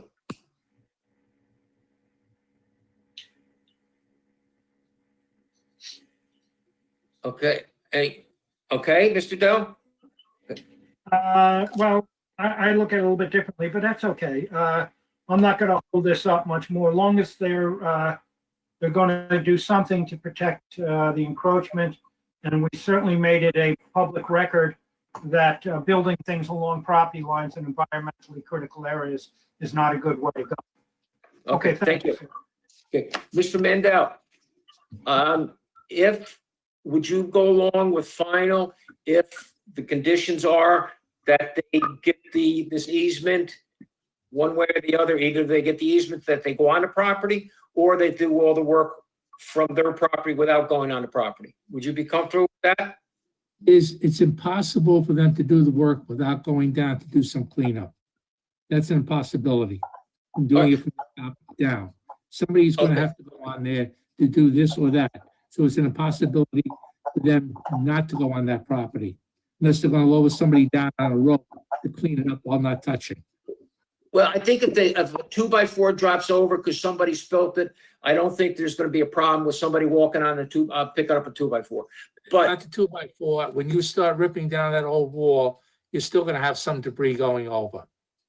Well, this is why we're going to give them both options, and it's going to be up to them. And I think the building department will have to control that. Okay. So are you comfortable with giving them a final with those conditions? With the first condition, yes, but not with the second condition. There has to be an easement. If there's an easement that's approved by the town attorney's office prior to any work being done. No. Along Mr. Dell, there would be two options. One is they have to get an easement that is amiable with both parties. Both parties are gonna have to agree on it. If they cannot get that easement and they say that they can do the work from their property without going on their property, we'll allow them to go ahead. Those are the two options. If we give them those, are you comfortable with going with a final? Mr. Mandel? Same as I stated before, the first one, yes, second one, no. In other words, you feel that if they can't get the easement, that they can't build it? Because They're gonna have to sit down and get an easement. As the owner said of 117, she's more than happy to work with them, but her legal rights must be protected too. And I don't think that we should bridge her rights. It's her property. I think that we need a document that's filed, that's reviewed by the town attorney's office. And in that case, fine, I have no objection to it. Mr. Dell, you didn't hear what I said. One of the things that they have to do, they have two options. Number one is to get an easement between the owner of 119 Tweed Boulevard and the owner of 117 Tweed Boulevard, who's the next door neighbor. And they both must agree upon that they can have a temporary construction easement to allow them to go on the property. Only for construction. Once construction is done, then everything is back. The other option is, if they don't get the easement, then they do everything from their property and not go on 117. Would you be comfortable with that? Mr. Mandel?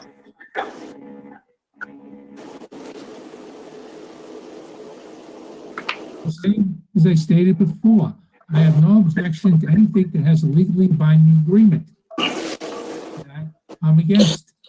We're not forcing anybody to do anything. Mr. Chairman, Mr. Andrews here. While we've been discussing this, I've been looking at the blueprint. I would like to know how they're going to remove this wall without disturbing 117 wall. If you look at the blueprint, that wall is, how's that wall going to tie into their new wall? I mean, if they remove the wall that's on your property line, that other wall is just going to be hanging there. Well, that's so how are they going to tie that other wall into this? That wall is on the property line. And they're bringing out new wall back to that wall. And that wall is built on an angle according to the blueprint. How is this all going to tie in together? I mean, looking at it now, they're going to need a big easement to tie that all together. They can't just leave that. They can't just leave that railroad tie wall hanging. How is that going to be tied into the new wall? Mr. Axel, could you answer that? Yes, Mr. Chairman. Actually, where the existing wall and the new wall are going to tie in, the existing wall is going to have to be cut and then removed. That portion of it's going to have to be removed along with the other debris. Then they're going to have to construct the foundation for the gabion wall and build the gabion wall up and then tie the two together. They will be tied. One wall will end and the other wall will begin. But they will be tied together. So you're going to tie in the gabion wall with a railroad tie wall? Well, one How's that will gonna end work? and one will end and one will begin. What's going to keep the railroad tie wall from falling over? It's the existing wall. Is there any deadment? Is there any deadment in that wall? There probably are, yes. But at that corner, there's a dead man? I don't think so. The corner is held up by the corner, by the two walls put together. But if you look at the existing railroad tie wall, there's two walls there. There's one at the corner, and then there's one right where our new wall is going to begin. That's basically where that railroad tie retaining wall is going to have to be cut.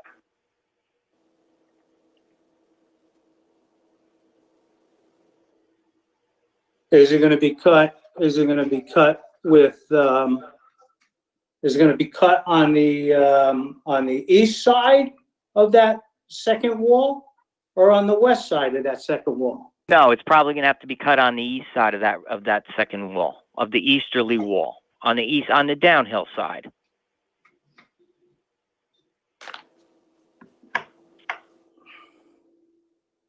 All right, Mr. Andrews. Yes. Both John Ansel are engineers and James Slavin are engineers, and they've looked at it and deemed that it's a doable thing.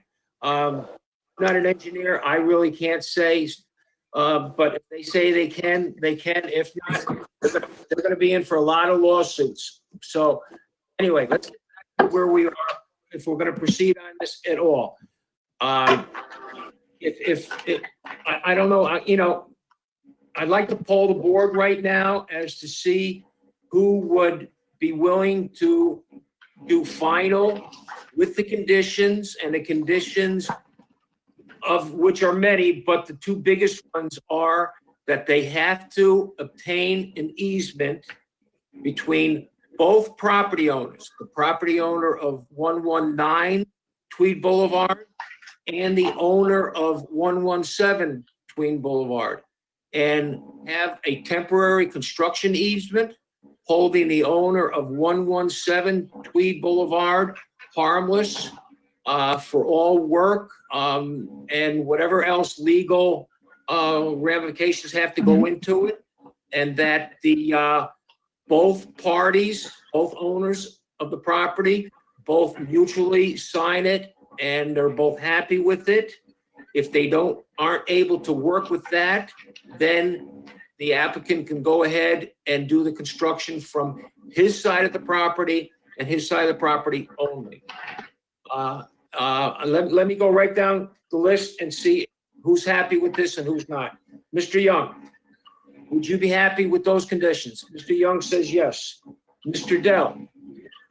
Okay, sir, if you look at, I'm sorry to belabor it, but look at sheet 4 of the plans, and you will see that the gabion at the bottom has about a foot or 2 foot of riprap extending beyond the actual wall. So according to this, already on the neighbor's property. Okay, then part of the condition is that when he's constructing the wall, he will not infringe on the neighbor's property, whether it be for the footing, whether it be for anything. Correct. Okay? To do that, I think it's impossible, but it's Okay. okay. Okay, thank you. Okay, Mr. Andrews, are you considering going with a final on this with those conditions plus many more? Excuse me, can I say one more concern? Yes, ma'am. Okay, as you see, the two wall is connected each other. Right now, the wall made by the wood is connected each other. If they cut the wall, so maybe my wall will injure. So I need to confirm. I'm concerned right now, if they cut one side, my wall maybe, I don't know, I'm not the engineer, so I don't know, but it's my concern. Okay. Mr. Atzel, Yes, Mr. Chairman. have you and the owners of 119 sat down with anybody from 117 and explained what you wish to do in this corner in respect to the wall? I don't believe so. No, Mr. Chairman. Okay. I know you want to get going through this, but it seems like we're getting behind her and behind her as we go forward and forwarder. If I may make a suggestion to you, and I know you're not going to want to hear this, is ask for continuation. What I suggest you to do is to get with the owner of 117, explain what you wish to do in that corner, explain how you're going to build the wall, and if you're going to encroach on her property, and if you are, then you're going to have to come up with a legal document explaining all of this. Right now, the board is very concerned, and now the property owner north is concerned that she's concerned how the wall will be supported. I kind of agree with her a little bit. I think this, if she does not have an engineering background or whatever, so she's kind of doesn't understand. And I think that we owe it to her to really explain what you are going to do so that she has a better knowledge of it.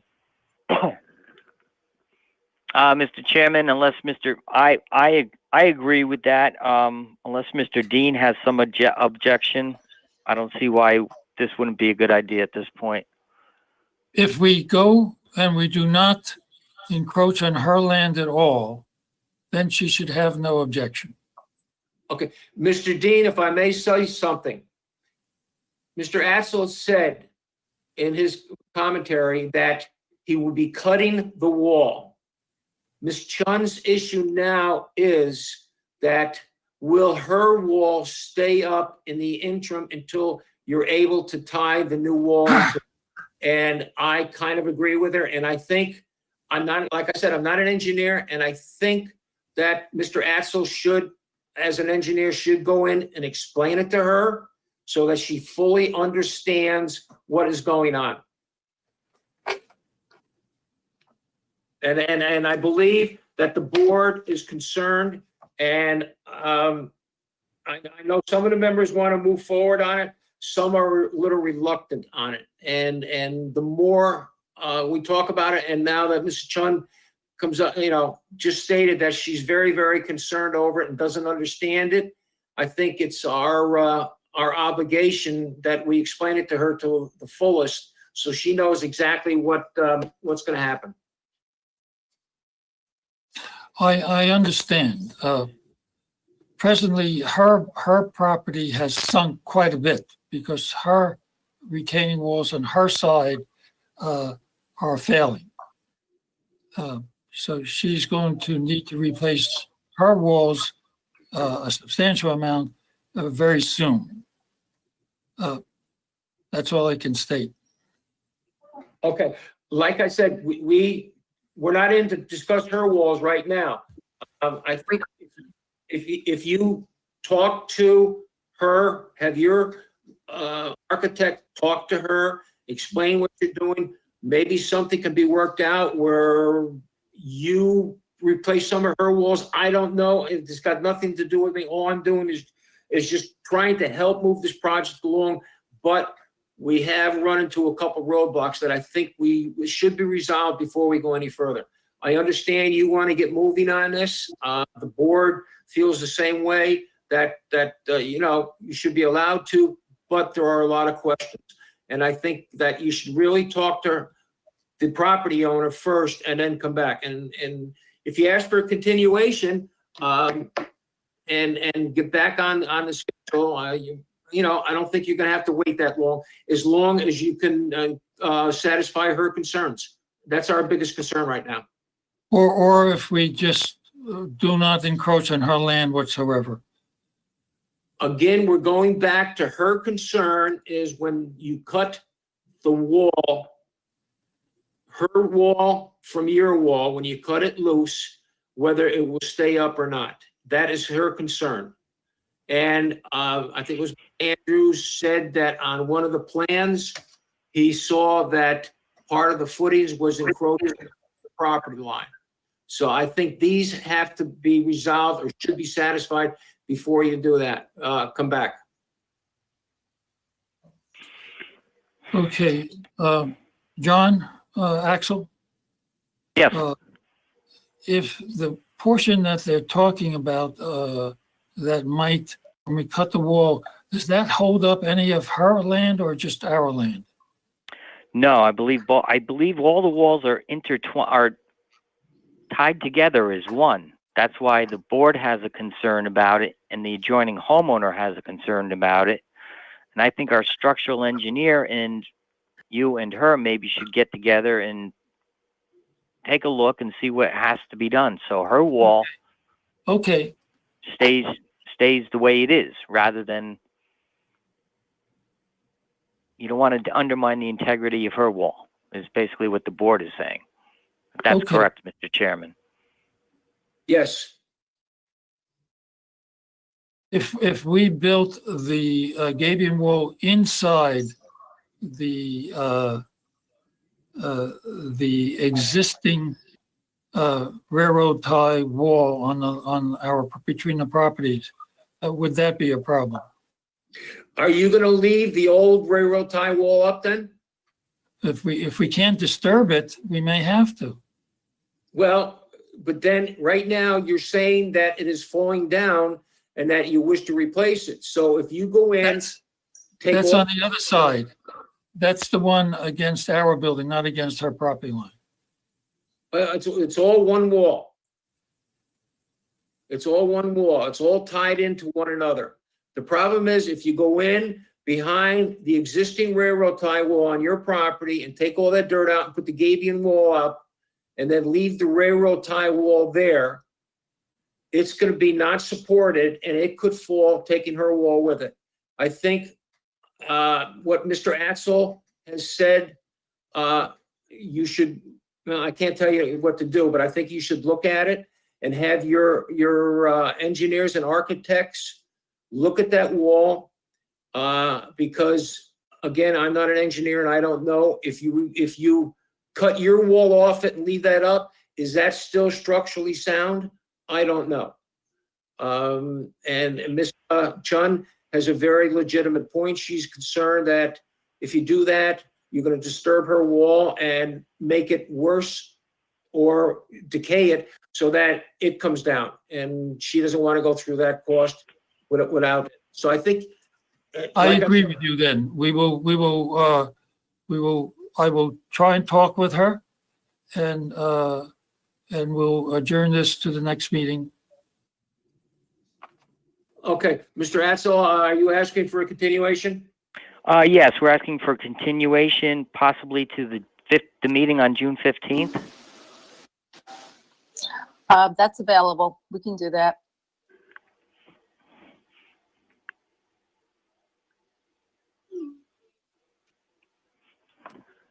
That works for us.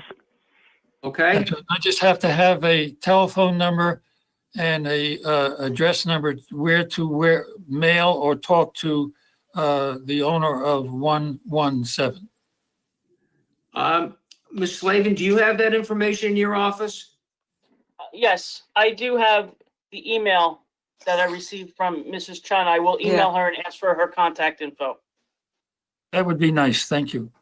Sure. Yeah, and then if Jane, if you could forward it to me, I'll forward it on to Mr. Dean. Absolutely. Okay, thank you very Okay, much. John, keep the signs up, change it by hand.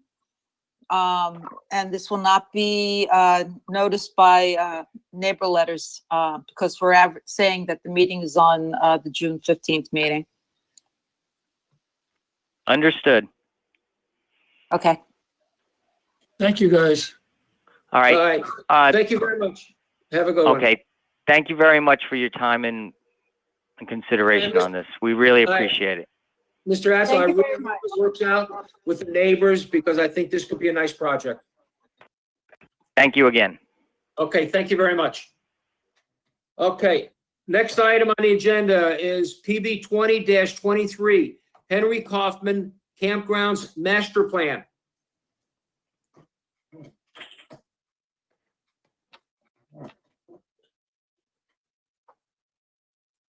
Is that you, Mr. Brennan? It's me. You've been awful quiet tonight. Well, Is that a good sign or a bad sign? I don't know.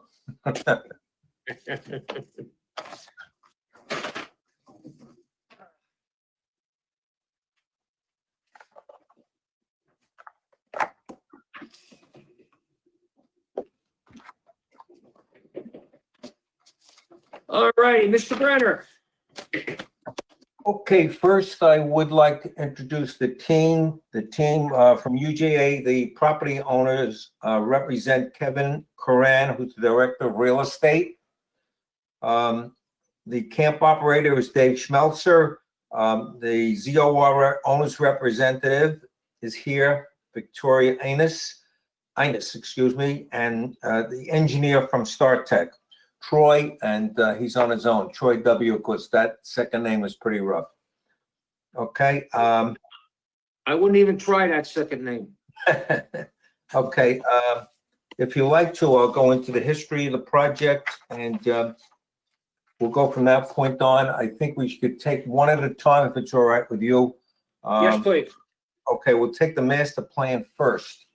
As related to the master plan, our first appearance before the planning board was actually on May 2013.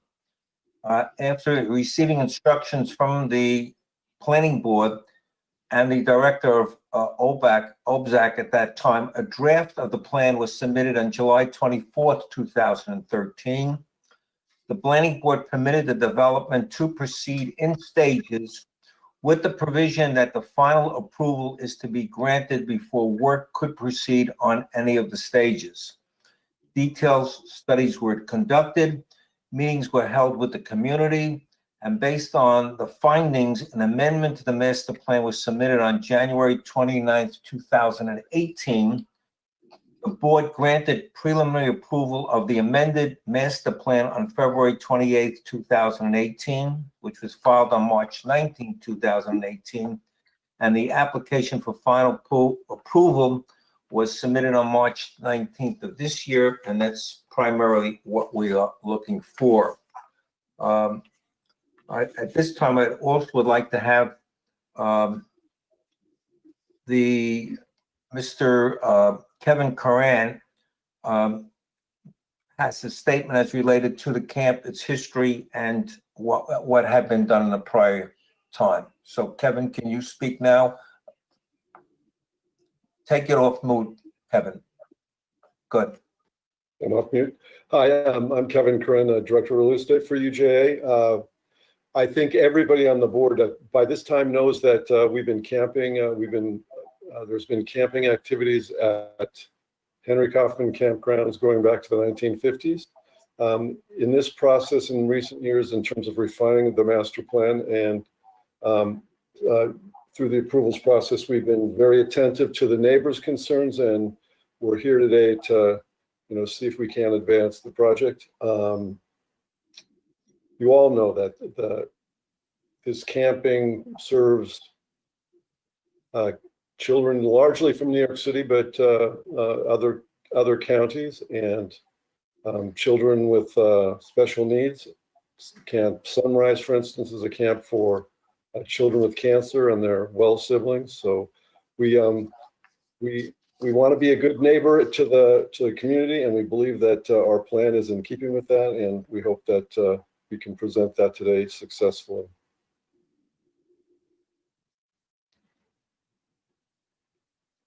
Okay, that's all you have? I think I'll speak just real briefly. Sure. Troy Wojciechowski with Can you Stantec. shut your microphone off, please? Thank you. Go ahead, Troy. Go ahead, Troy. Can you hear me okay? Okay. Yeah, for the most part, since our last submission in October, we've updated the plans, the master plans, to address agency comments. Back in October, we had made a few significant changes, basically that reduced the scope of the improvements. We removed a pretty large parking area on the south end of the camp. We're no longer proposing that. We eliminated a new ball field in the northwest corner, wooded corner in the Bronx House area of the camp. And we reduced the number of the new home-based pavilions down from 6 down to 1 new one. So for the most part, we're replacing the existing outdated pavilions. The current submission, addresses a lot of cleanup comments that the agencies had, clarifying the limits of the wetlands and the floodplains, updating the bulk table, things like that. But two important things that we took care of, business we took care of for our last submission. We met with Rockland County Highway. They had quite a few comments regarding the entrances and changes in traffic patterns for buses and some of the drop-offs. So we met with them and clarified that none of our improvements were going to impact or change any of the current traffic patterns, quantities, things like that. So once we clarified that with them face to face, I think they're comfortable with the plan. The second important order of business we took care of was we met with the fire department 3 times, twice in their office, and then the third time was out actually at the camp. They brought their largest piece of equipment that would attend to an emergency situation to the camp, and we basically ran it all over the camp through all the access roads, things like that. So the current master plan incorporates a couple minor modifications we made to address the fire and emergency access, and those are reflected in the current master plan. So that's about it. It was a lot of cleanup just to get from preliminary to final, and I think we're there. So with that, I'll hand it back to the chairman. Okay, thank you very much. Okay, I'm going to go through the consultants' reports. Office Building, Zoning and Planning, Jane Slavin, May 29th, as one comment. Department of Environmental Management and Engineering, Town of Orangetown, April 21st. Bruce Peters has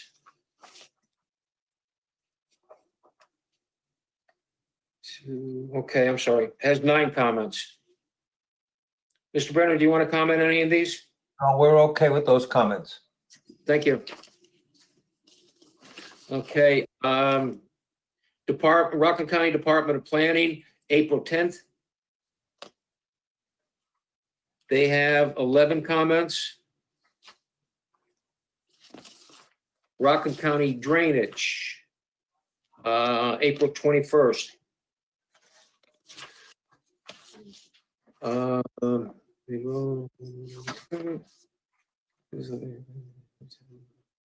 they're just, please note that a new permit cannot be issued until the existing site violations are addressed to be satisfied the Rockland County District DA Drainage Authority.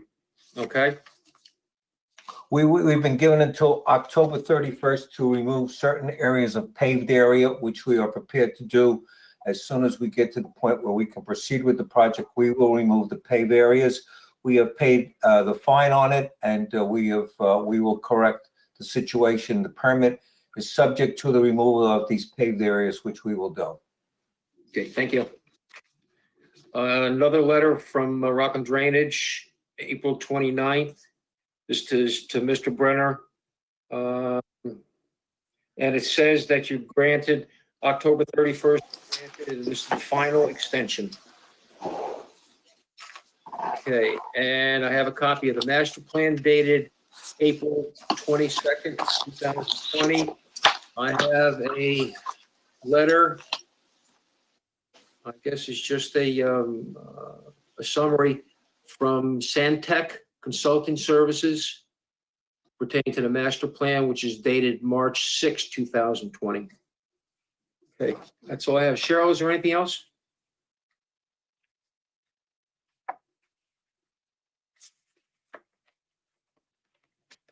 I just sent you an email to everybody from a neighbor, Laura Ellen. She lives at 62 McKinley Street. I'm sorry, I didn't get it. I'm getting it now. Chairman, you want me to read it? Yeah, I got it. I have it right here. Okay. Thank you. Okay. This is from Laurel Carroll. My name is Laurel Carroll, and live at 62 McKinney Street in Pearl River. Our property is adjacent to the camp at the Refield Drive entrance. Question: are there still plans to place a propane tank at the edge of the bus parking lot that is accessed from Real Drive? If so, what safety precautions will be taken if a bus backs into the tank or to keep kids from tampering with it? Mr. Brenner. Okay, I'm gonna need some assistance here from Troy. Have you Sure, followed? I can answer that. Yeah, we've actually eliminated the propane tank from the plan, so for the record, we will remove that. If we do require a propane tank in the future, it would likely be underground. So we'll take that off the master plan. Okay, thank you. You're welcome. Okay, is there anything else, Gerald? Just that? That's it. Okay, thank you very much. Okay, Mr. Young, questions or comments? No, sir, I'm good. Okay, thank you very much. Mr. Dell, questions or comments? I think we've looked at it quite a bit of time, quite a. Okay, hold on just a second. Mr. Andrews, please shut your mic off. We can't hear. Thank you. Mr. Dell? Yes, I think we've reviewed this a number of times. I think the applicant has made a number of very good changes. And obviously they're conforming to all of the requirements of other agencies. So at this time, after all of this time, I have no further questions or comments. Thank you. Thank you. Thank you very much. Okay, Mr. Sweeney is not here. Mr. Andrews? I don't have anything right now at this moment. Okay, thank you very much. Mr. Mandel? Answered all my questions, no comments at this time. Thank you very much. Mr. McCory? Thank you, Chairman. Looks like they made all the good adjustments. No issues here. Thank you very much. And Mr. Bond's not here. Okay, so can I have a motion for final with conditions? Motion for final with conditions, Mr. Mandel. Mr. Mandel, okay, conditions are, Mr. Chairman, yes, the board has already done secret, so you do not need to do secret again, but I would recommend reaffirming secret since changes have been made. And that just means that you looked at everything and you still agree that there should be a neg deck. So reaffirm secret, I would recommend. okay, thank you very much. Okay, Motion can I have to a reaffirm motion? secret. Motion to Okay. reaffirm secret, Mr. Mandel. Mr. Mandel makes the motion to reconfirm it. Do I have a second? Second, McCrory. Mr. McCory? Okay, all in favor? Aye. Opposed? Anybody who's opposed, please turn on your mic and say so. Okay, hearing none. Okay, seekers reconfirmed. Okay, conditions are, Office of Building Zoning, Jane Slavin, May 29th, 1. Department of Environmental Management and Engineering, May 21, has 9. Department of Planning, Rockland County, April 10th, has 11. Rockland County Drainage, dated April 21st, their correspondence. Also, Rockland County Drainage, April 29th, their correspondence, saying that the October 31st grant is your last extension. And the note from, the letter from Lauren Carroll, which the applicant has addressed, saying that there would be no propane tanks. Okay, that's all I have. Do I have a second? Do I? Mr. Andrews, seconds. Okay, Mr. Andrews, seconds. All in favor? Aye. Opposed? Aye. Any opposed? Turn on your mic and say so. None opposed. Thank you. You have your final, Mr. Brenner. Okay, next is, Mr. Chairman, before you go on, can I just thank their team for putting together a good plan? I know it was a lot of hard work. you guys did. You really did a good job. I go back with this a long time. And it was, you guys did a real good job. Thank you. Thank you. Appreciate it. May You made our life pretty easy. I know you guys struggled a little bit, but it made our life a lot easier. And let me tell you, Mr. Chairman, we went back and forth, but I do have to say, the head of your building department was right. We now have a good master plan showing what's going to take place and what could take place. And I thank you for giving us a hard time. See, now all those bad things you said about me. This was recorded, Donald. I know. I also want to give. Most welcome. I also want to give our fireman a compliment because I think he's doing a good job. New York City's really been a problem. Okay, next one. Very kind, thank you. 24. Henry Coppin Campground Site Plan, the Bronx House. It's in for final. Correct. Okay, so let me get to that one. As I said before, we had broken it up into sections. The Bronx House was the first section. We received preliminary approval for Bronx House on February 28, 2018. We amended it, we made a change to it, and we came back and we got preliminary approval reapproved on the amendment on December 4th, 2019. The zoning board approved all our variances on May 16, 2018. Akabor saw the project on February 6th, and they approved the architecture on the job on February 6th. We are now here to get final approval for the Bronx House. And I think, Stan, you want to take it over. Okay, Stan, it is.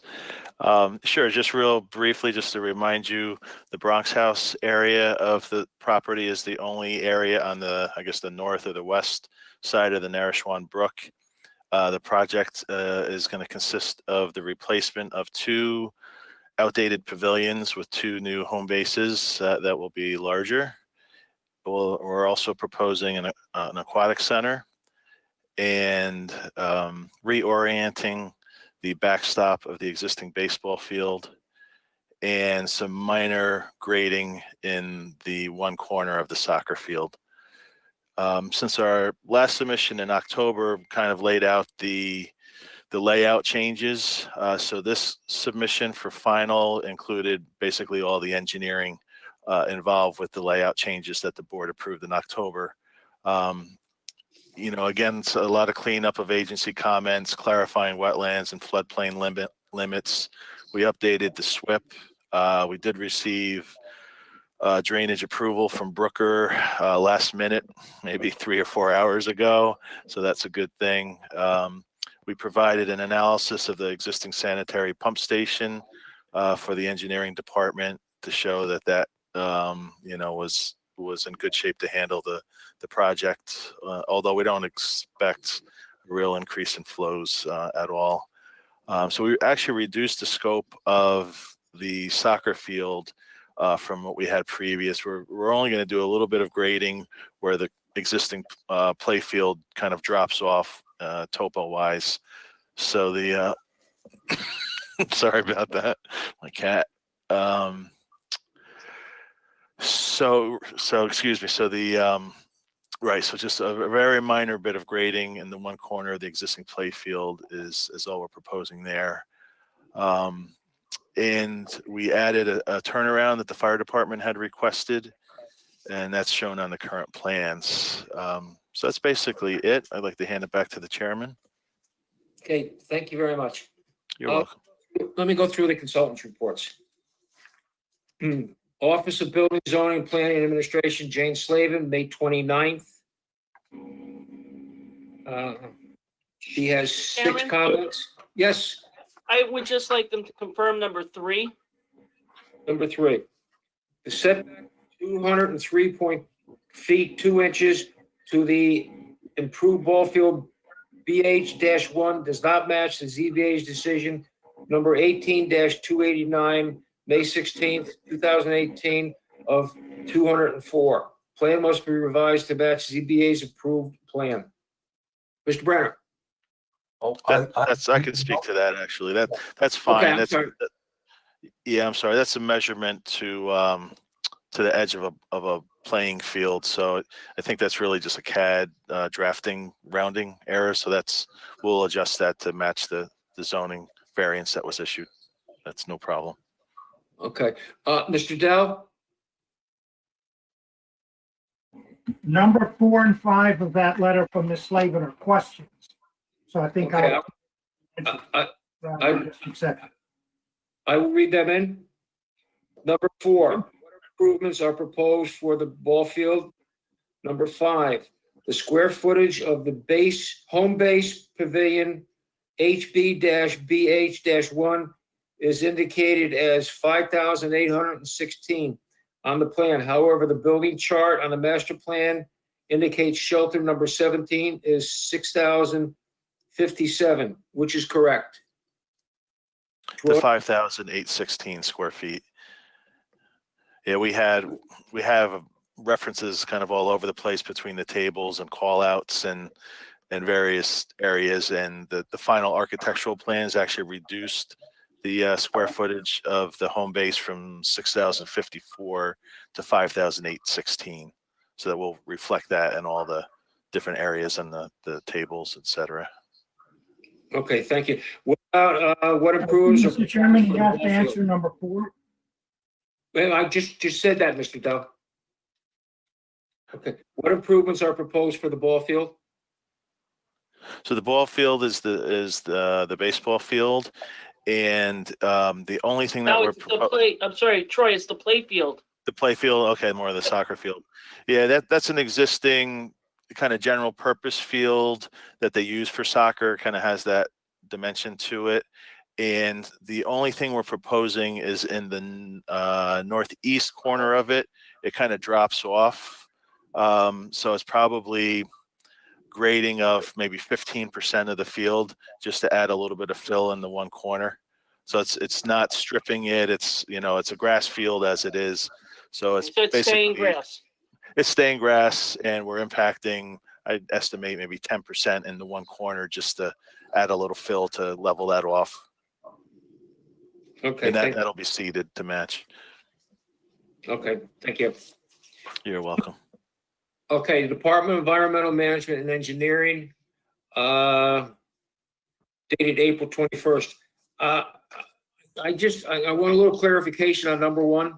The applicant still needs to complete with PB decision 17-59, condition 10, soil borings per test determination of groundwater elevation to be performed at the proposed bioretention areas. This shall be done prior to this proposal receiving final approval. How do we work around this? Sure, I can speak to that. I spoke with Bruce Peters when he returned last week, and we have it tentatively scheduled for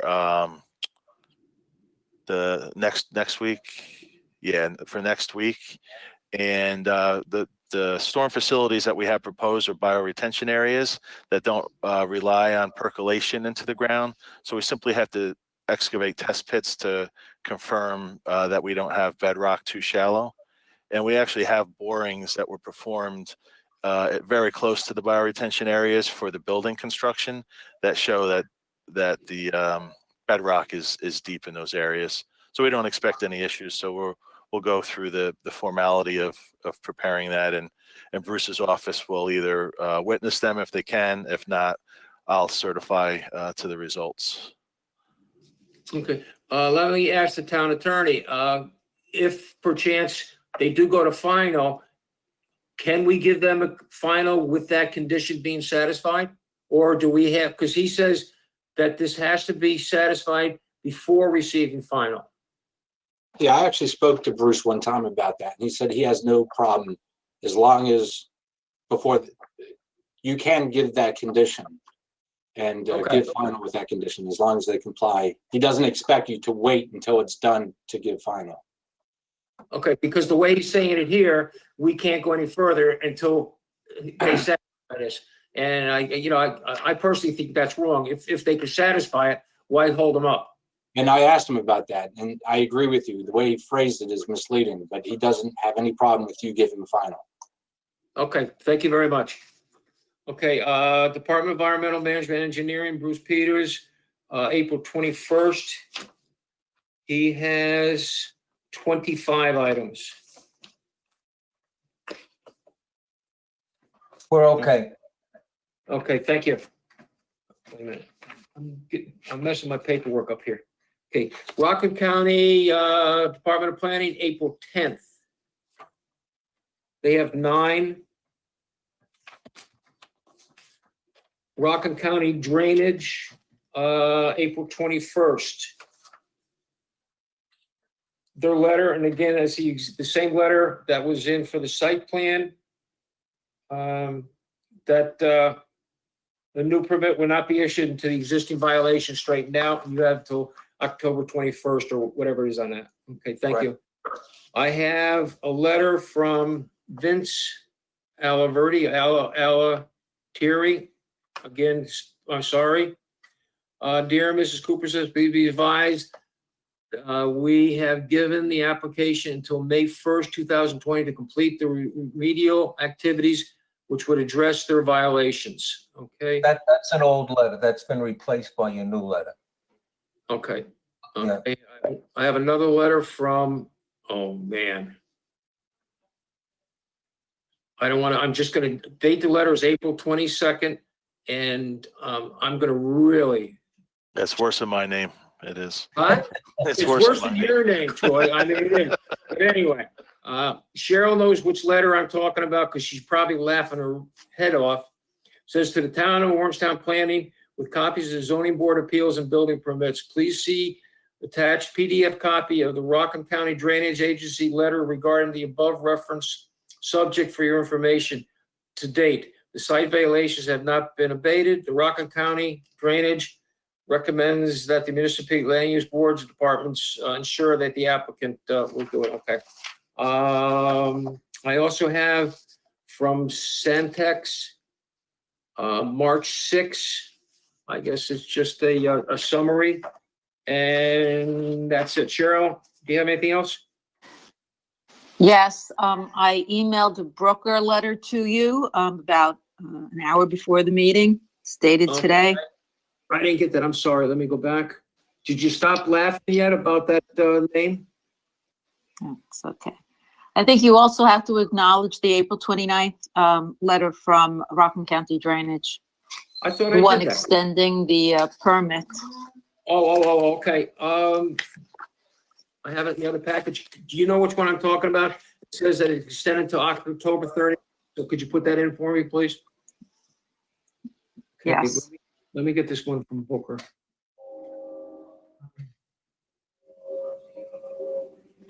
Here it is. Brown's house. Okay. It's Booker Engineering, June 1st, 2020. Okay, drainage calculations have been provided to demonstrate the potential significant impacts with respect to drainage can be mitigated.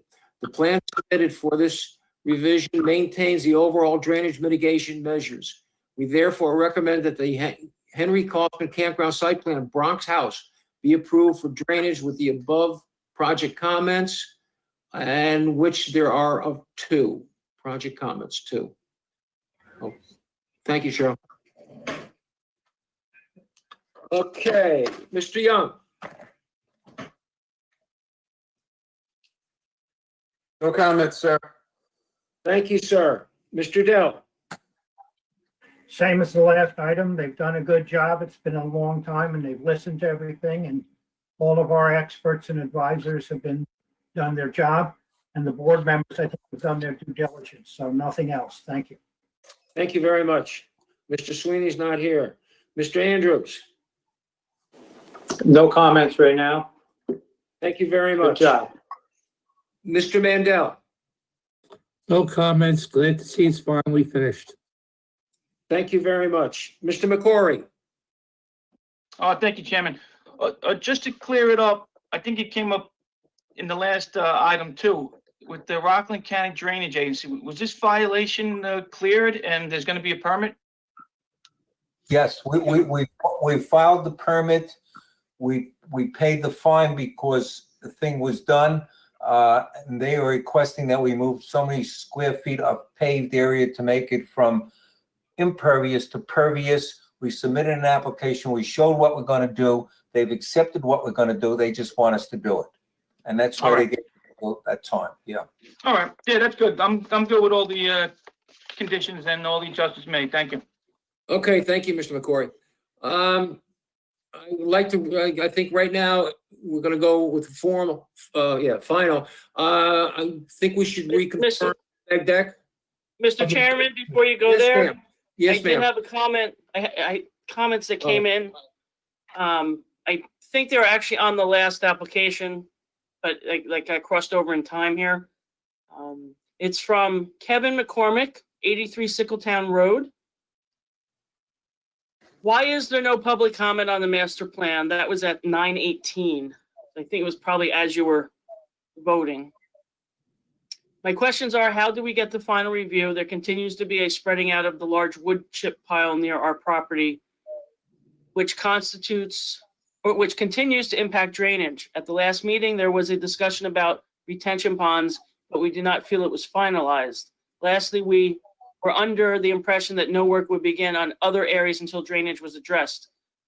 What is the final plan, and have all drainage issues been addressed? We waited 2 hours on this meeting tonight and to not have comments is frustrating, to say the least. You want to take that, Troy, and a reference? What is his address again? That is 83 Sickletown Road. Yes. Sure, I can speak to that.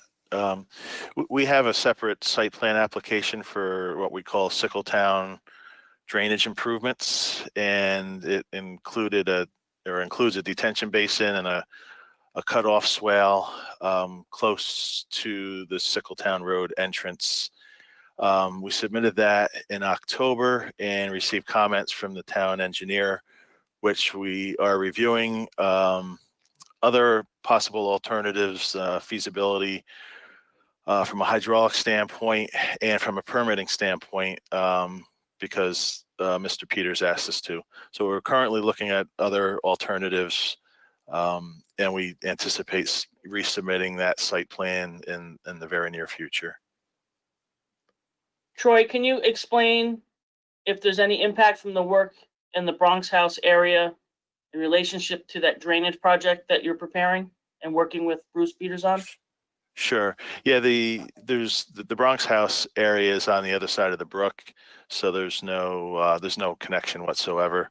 From a stormwater standpoint, the Sickletown drainage handles basically the east part of the site that drains through those private residential properties towards Sickletown Road. So it's completely on the other side of the camp from the Bronx House area. There's no impact whatsoever. That's all I have, Mr. Chairman, that came in. Okay, Can thank open you. up to the public? I did. I was a little remiss. I'm gonna open it up to the public now. Is there anybody from the public who wishes to speak on this project? I'm gonna say it again. Is there anybody from the public who wishes to speak on this project? This is Kevin McCormack from 83 Sickletown Road. Yes, sir. I know that our property does not abut the one that you're talking about now, but I would like somebody to clarify, I believe it was Mr. Dell or Mr. Mandel in the last session made an effort to say that he went down to look at the project where that retaining wall was built. We have brought up the issues with this wood chip pile on more than one occasion, and I want to know if anybody from the board has gone down to look at the wood chip pile. Yes, we talked about it last time, and somebody got the impression that it was because the wood chip pile was so high. Our issue with the wood chip pile is not the height, is that it keeps spreading out, and it is changing the drainage and forcing more water onto our property and our neighbors' properties. So I'd like to know when somebody's going to come down and take a look at this. And also, we were under the impression that nothing was going to move forward on any of these projects until drainage was addressed. So what is the status of the drainage? I know Troy said that you're putting the drainage plan in again, but when is that going to be up to be approved again? And is any work going to be done on this plan at all before drainage is addressed? Because we're the ones that are suffering through this all the time, every time it rains, and spending lots of money in order to divert water around our properties. So when are we going to take care of this? Thank you. Mr. Brenner, I guess you're going to refer to Troy? Okay, well, there's one thing I just do want to say. We are coming back to the board 2 weeks from now with the stage of development on Mr. McCormick's side of the property. And at that time, we were going to show what we were going to do. We were going to talk about the drainage basin. The wood chip pile, I don't know. I think, is Dave around? Maybe he's the operator of the camp. Maybe he could tell us what he's doing with the wood chips. I don't know anything on Troy. I don't know anything about it. We're using the wood chips now to spread all over the property as mulch to control the weeds. I'm sorry, can you identify yourself by name, please? Dave Schmelzer.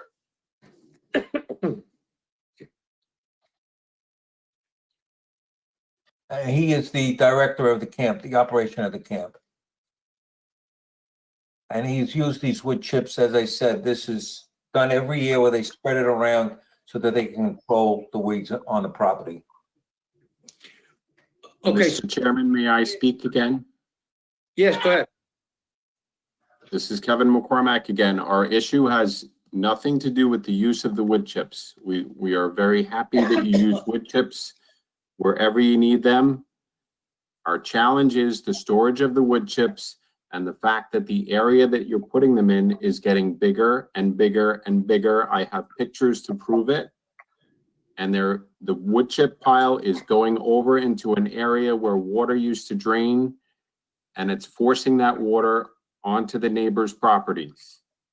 And if you don't believe it, then you need to come to our property sometime when it rains and you can see the water pouring down even when you get an inch or an inch and a half of rain.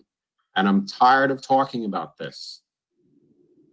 We don't care what you use the wood chips for. We don't care that you have wood chips. But this needs to be addressed. What I would minimum like is to have a meeting with some of the people from the campground and maybe somebody from the board to come down so I can point out what I'm talking about. Thank you. Thank you. Do me a favor, shut your microphone off. This way we don't get any background. You can come back on until we close it. Okay. Is there anybody else from the public that wishes to speak on this? All right. Mr. Brenner, you said you're coming back in 2 weeks in respect to that area? We're scheduled, I believe, on the 26th or the 27th for this phase in this area of development. Bronx House is on the west side of the North Shore. This area is on the east side of the North Shore. And this, we can then talk about what the drainage requirements are going to take place. And in fact, maybe we'll have an answer from Bruce Pease in reference to the design of this detention basin, which is being designed right now. Okay, thank you. Is it possible that maybe you or your staff or somebody from your staff can meet up with Kevin at his house by the wood chip pile so he can explain what is going on so that in 2 weeks you'll have a better answer for us? I have no problem with that. It's all right with you. Troy, you'll be able to, and Dave, you and Dave be able to meet with the gentleman? Absolutely, not a problem. Yeah, that's fine. Okay, if you guys work it out between yourselves and set up something and you know, find out what's going on and see if it can be done. This way, in 2 weeks, we don't have an issue. We can, you know, whatever we have to do, we can do. Okay? Mr. Chairman? Yes, ma'am. Sorry to interrupt. Ms. Slavin, should a building inspector or could a building inspector be at that meeting to verify what's happening and give a report to us about the wood chips? I think that's up to Ms. Slavin. That's a possibility. I think it actually might be better if Bruce Peters is there. I can ask him as well. Good, thank you. Okay, So, Mr. Brenner, could you please, if you can, set something up where you can all get there and really get this worked out so that in 2 weeks we have an answer and we know where we're going? Absolutely, because we're looking for preliminary on that project, and we have to have answers for you at that time. Okay, thank you very much. Okay, is there anybody else from the public that wishes to make comment on this project? One more time. Is there anybody else in the public? Okay, hearing none, I'll ask for a motion to close the public. Motion to close public. Mr. Okay, Mandel. Mr. Mandel, do I have a second? Mr. Andrews? Second. Okay, Mr. Andrews, anybody second. opposed? Anybody opposed? None opposed. Okay, let's reconfirm neg deck. Okay, do I have a motion to reconfirm neg deck? Mr. Young, do I have a second? Mr. Second. Mandel, all in favor? Aye. Anybody opposed? Turn your mic on and say so. Okay, neg deck's reaffirmed. This is final with conditions. Do I have a motion? Final with conditions, Mr. Mandel. Okay, Mr. Young, okay, with conditions. Office of Building, Zoning and Management, Jane Slavin, May 26. Department, 6 items. Department of Environmental Management and Engineering, April 21st. They have 25 items, and of which I'd like to make note on item number 1. The applicant still needs to comply with PB decision 17-59, condition 10, soil boring, perk test and determination of groundwater elevation to be performed at the proposed bioretention areas. This shall be done prior to the proposed final, receiving final approval. We're not overriding that, but we are making a condition that they definitely have to do that, number 1, which they would anyway, but I just want to emphasize it. Rockland County Department of Planning, April 10th, has 9. Rockland County Drainage, it's the April 21st letter. And also, Cheryl, could you please put in the letter addressing it that they have to conform by October 31st and that they will not be given any additional extensions. And then I have 2 letters. Actually, they're both of them from Rockland County Drainage. So, I mean, it's Vincent Alverdi, April 22nd, and my Sanja Ja, whatever the heck her name's, I'm sorry. I hope she doesn't come and kill me, or he, whatever, April 22nd letter. And a narrative from Stan. It's a him. It's a him. Thank you. Shahjahan. God bless you. God bless you. Pronounce it. Shahjahan. A narrative from Stantec, March 6th. Okay, Cheryl, anything else? Brooker's letter. Oh, yes, Booker's letter. Let me get back out here again. Come on, stupid computers. Booker's letter, June 1st. And they have 2 comments. Okay, do I have a second? Mr. Young. Mr. Andrews, seconds. Okay, Mr. Andrews, second, I think Mr. Young made the motion. Okay, all in favor? Aye, opposed? Aye. Turn their mic on and say so. Nobody opposed. Here's your final, Mr. Brenner. Thanks all. Okay, thank you, everyone. Thank you. We got some more work to do. Have a All good right. night. Have a good Yes, night, we do. everybody. Yeah. Cheryl, you're up. Yeah, we have the 125 and 155 South Greenbush Road. The board wanted a traffic study. But we need authority to actually go out and look and bring in some traffic studies consultants for you. Okay, do you need a motion on that or just for me to say go ahead and do it?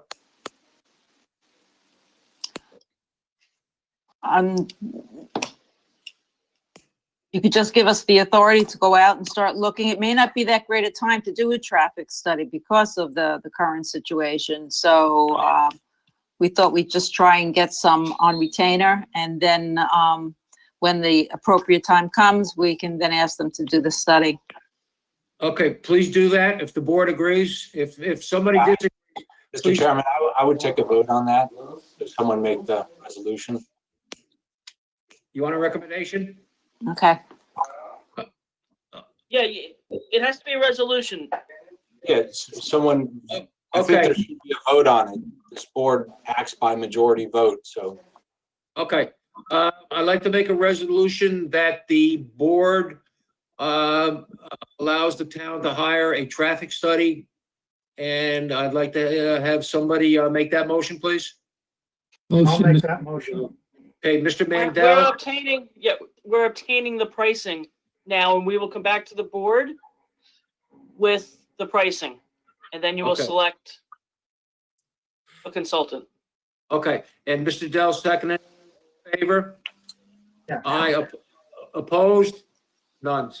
Okay, Cheryl, thank you. Okay, thank you. Chairman, in Yes. addition to the pricing, obviously the qualifications of the individuals. Yes, we will ask for a full resume and qualifications with the Sure. pricing. Okay, Good. thank you. Okay, We assume that, but just make sure. do we have minutes to do? No, we don't. You'll probably have them at the next meeting. Okay, excellent, okay. Good night. Thank you. Good job. Night. Thank you all. Right. This conference is now.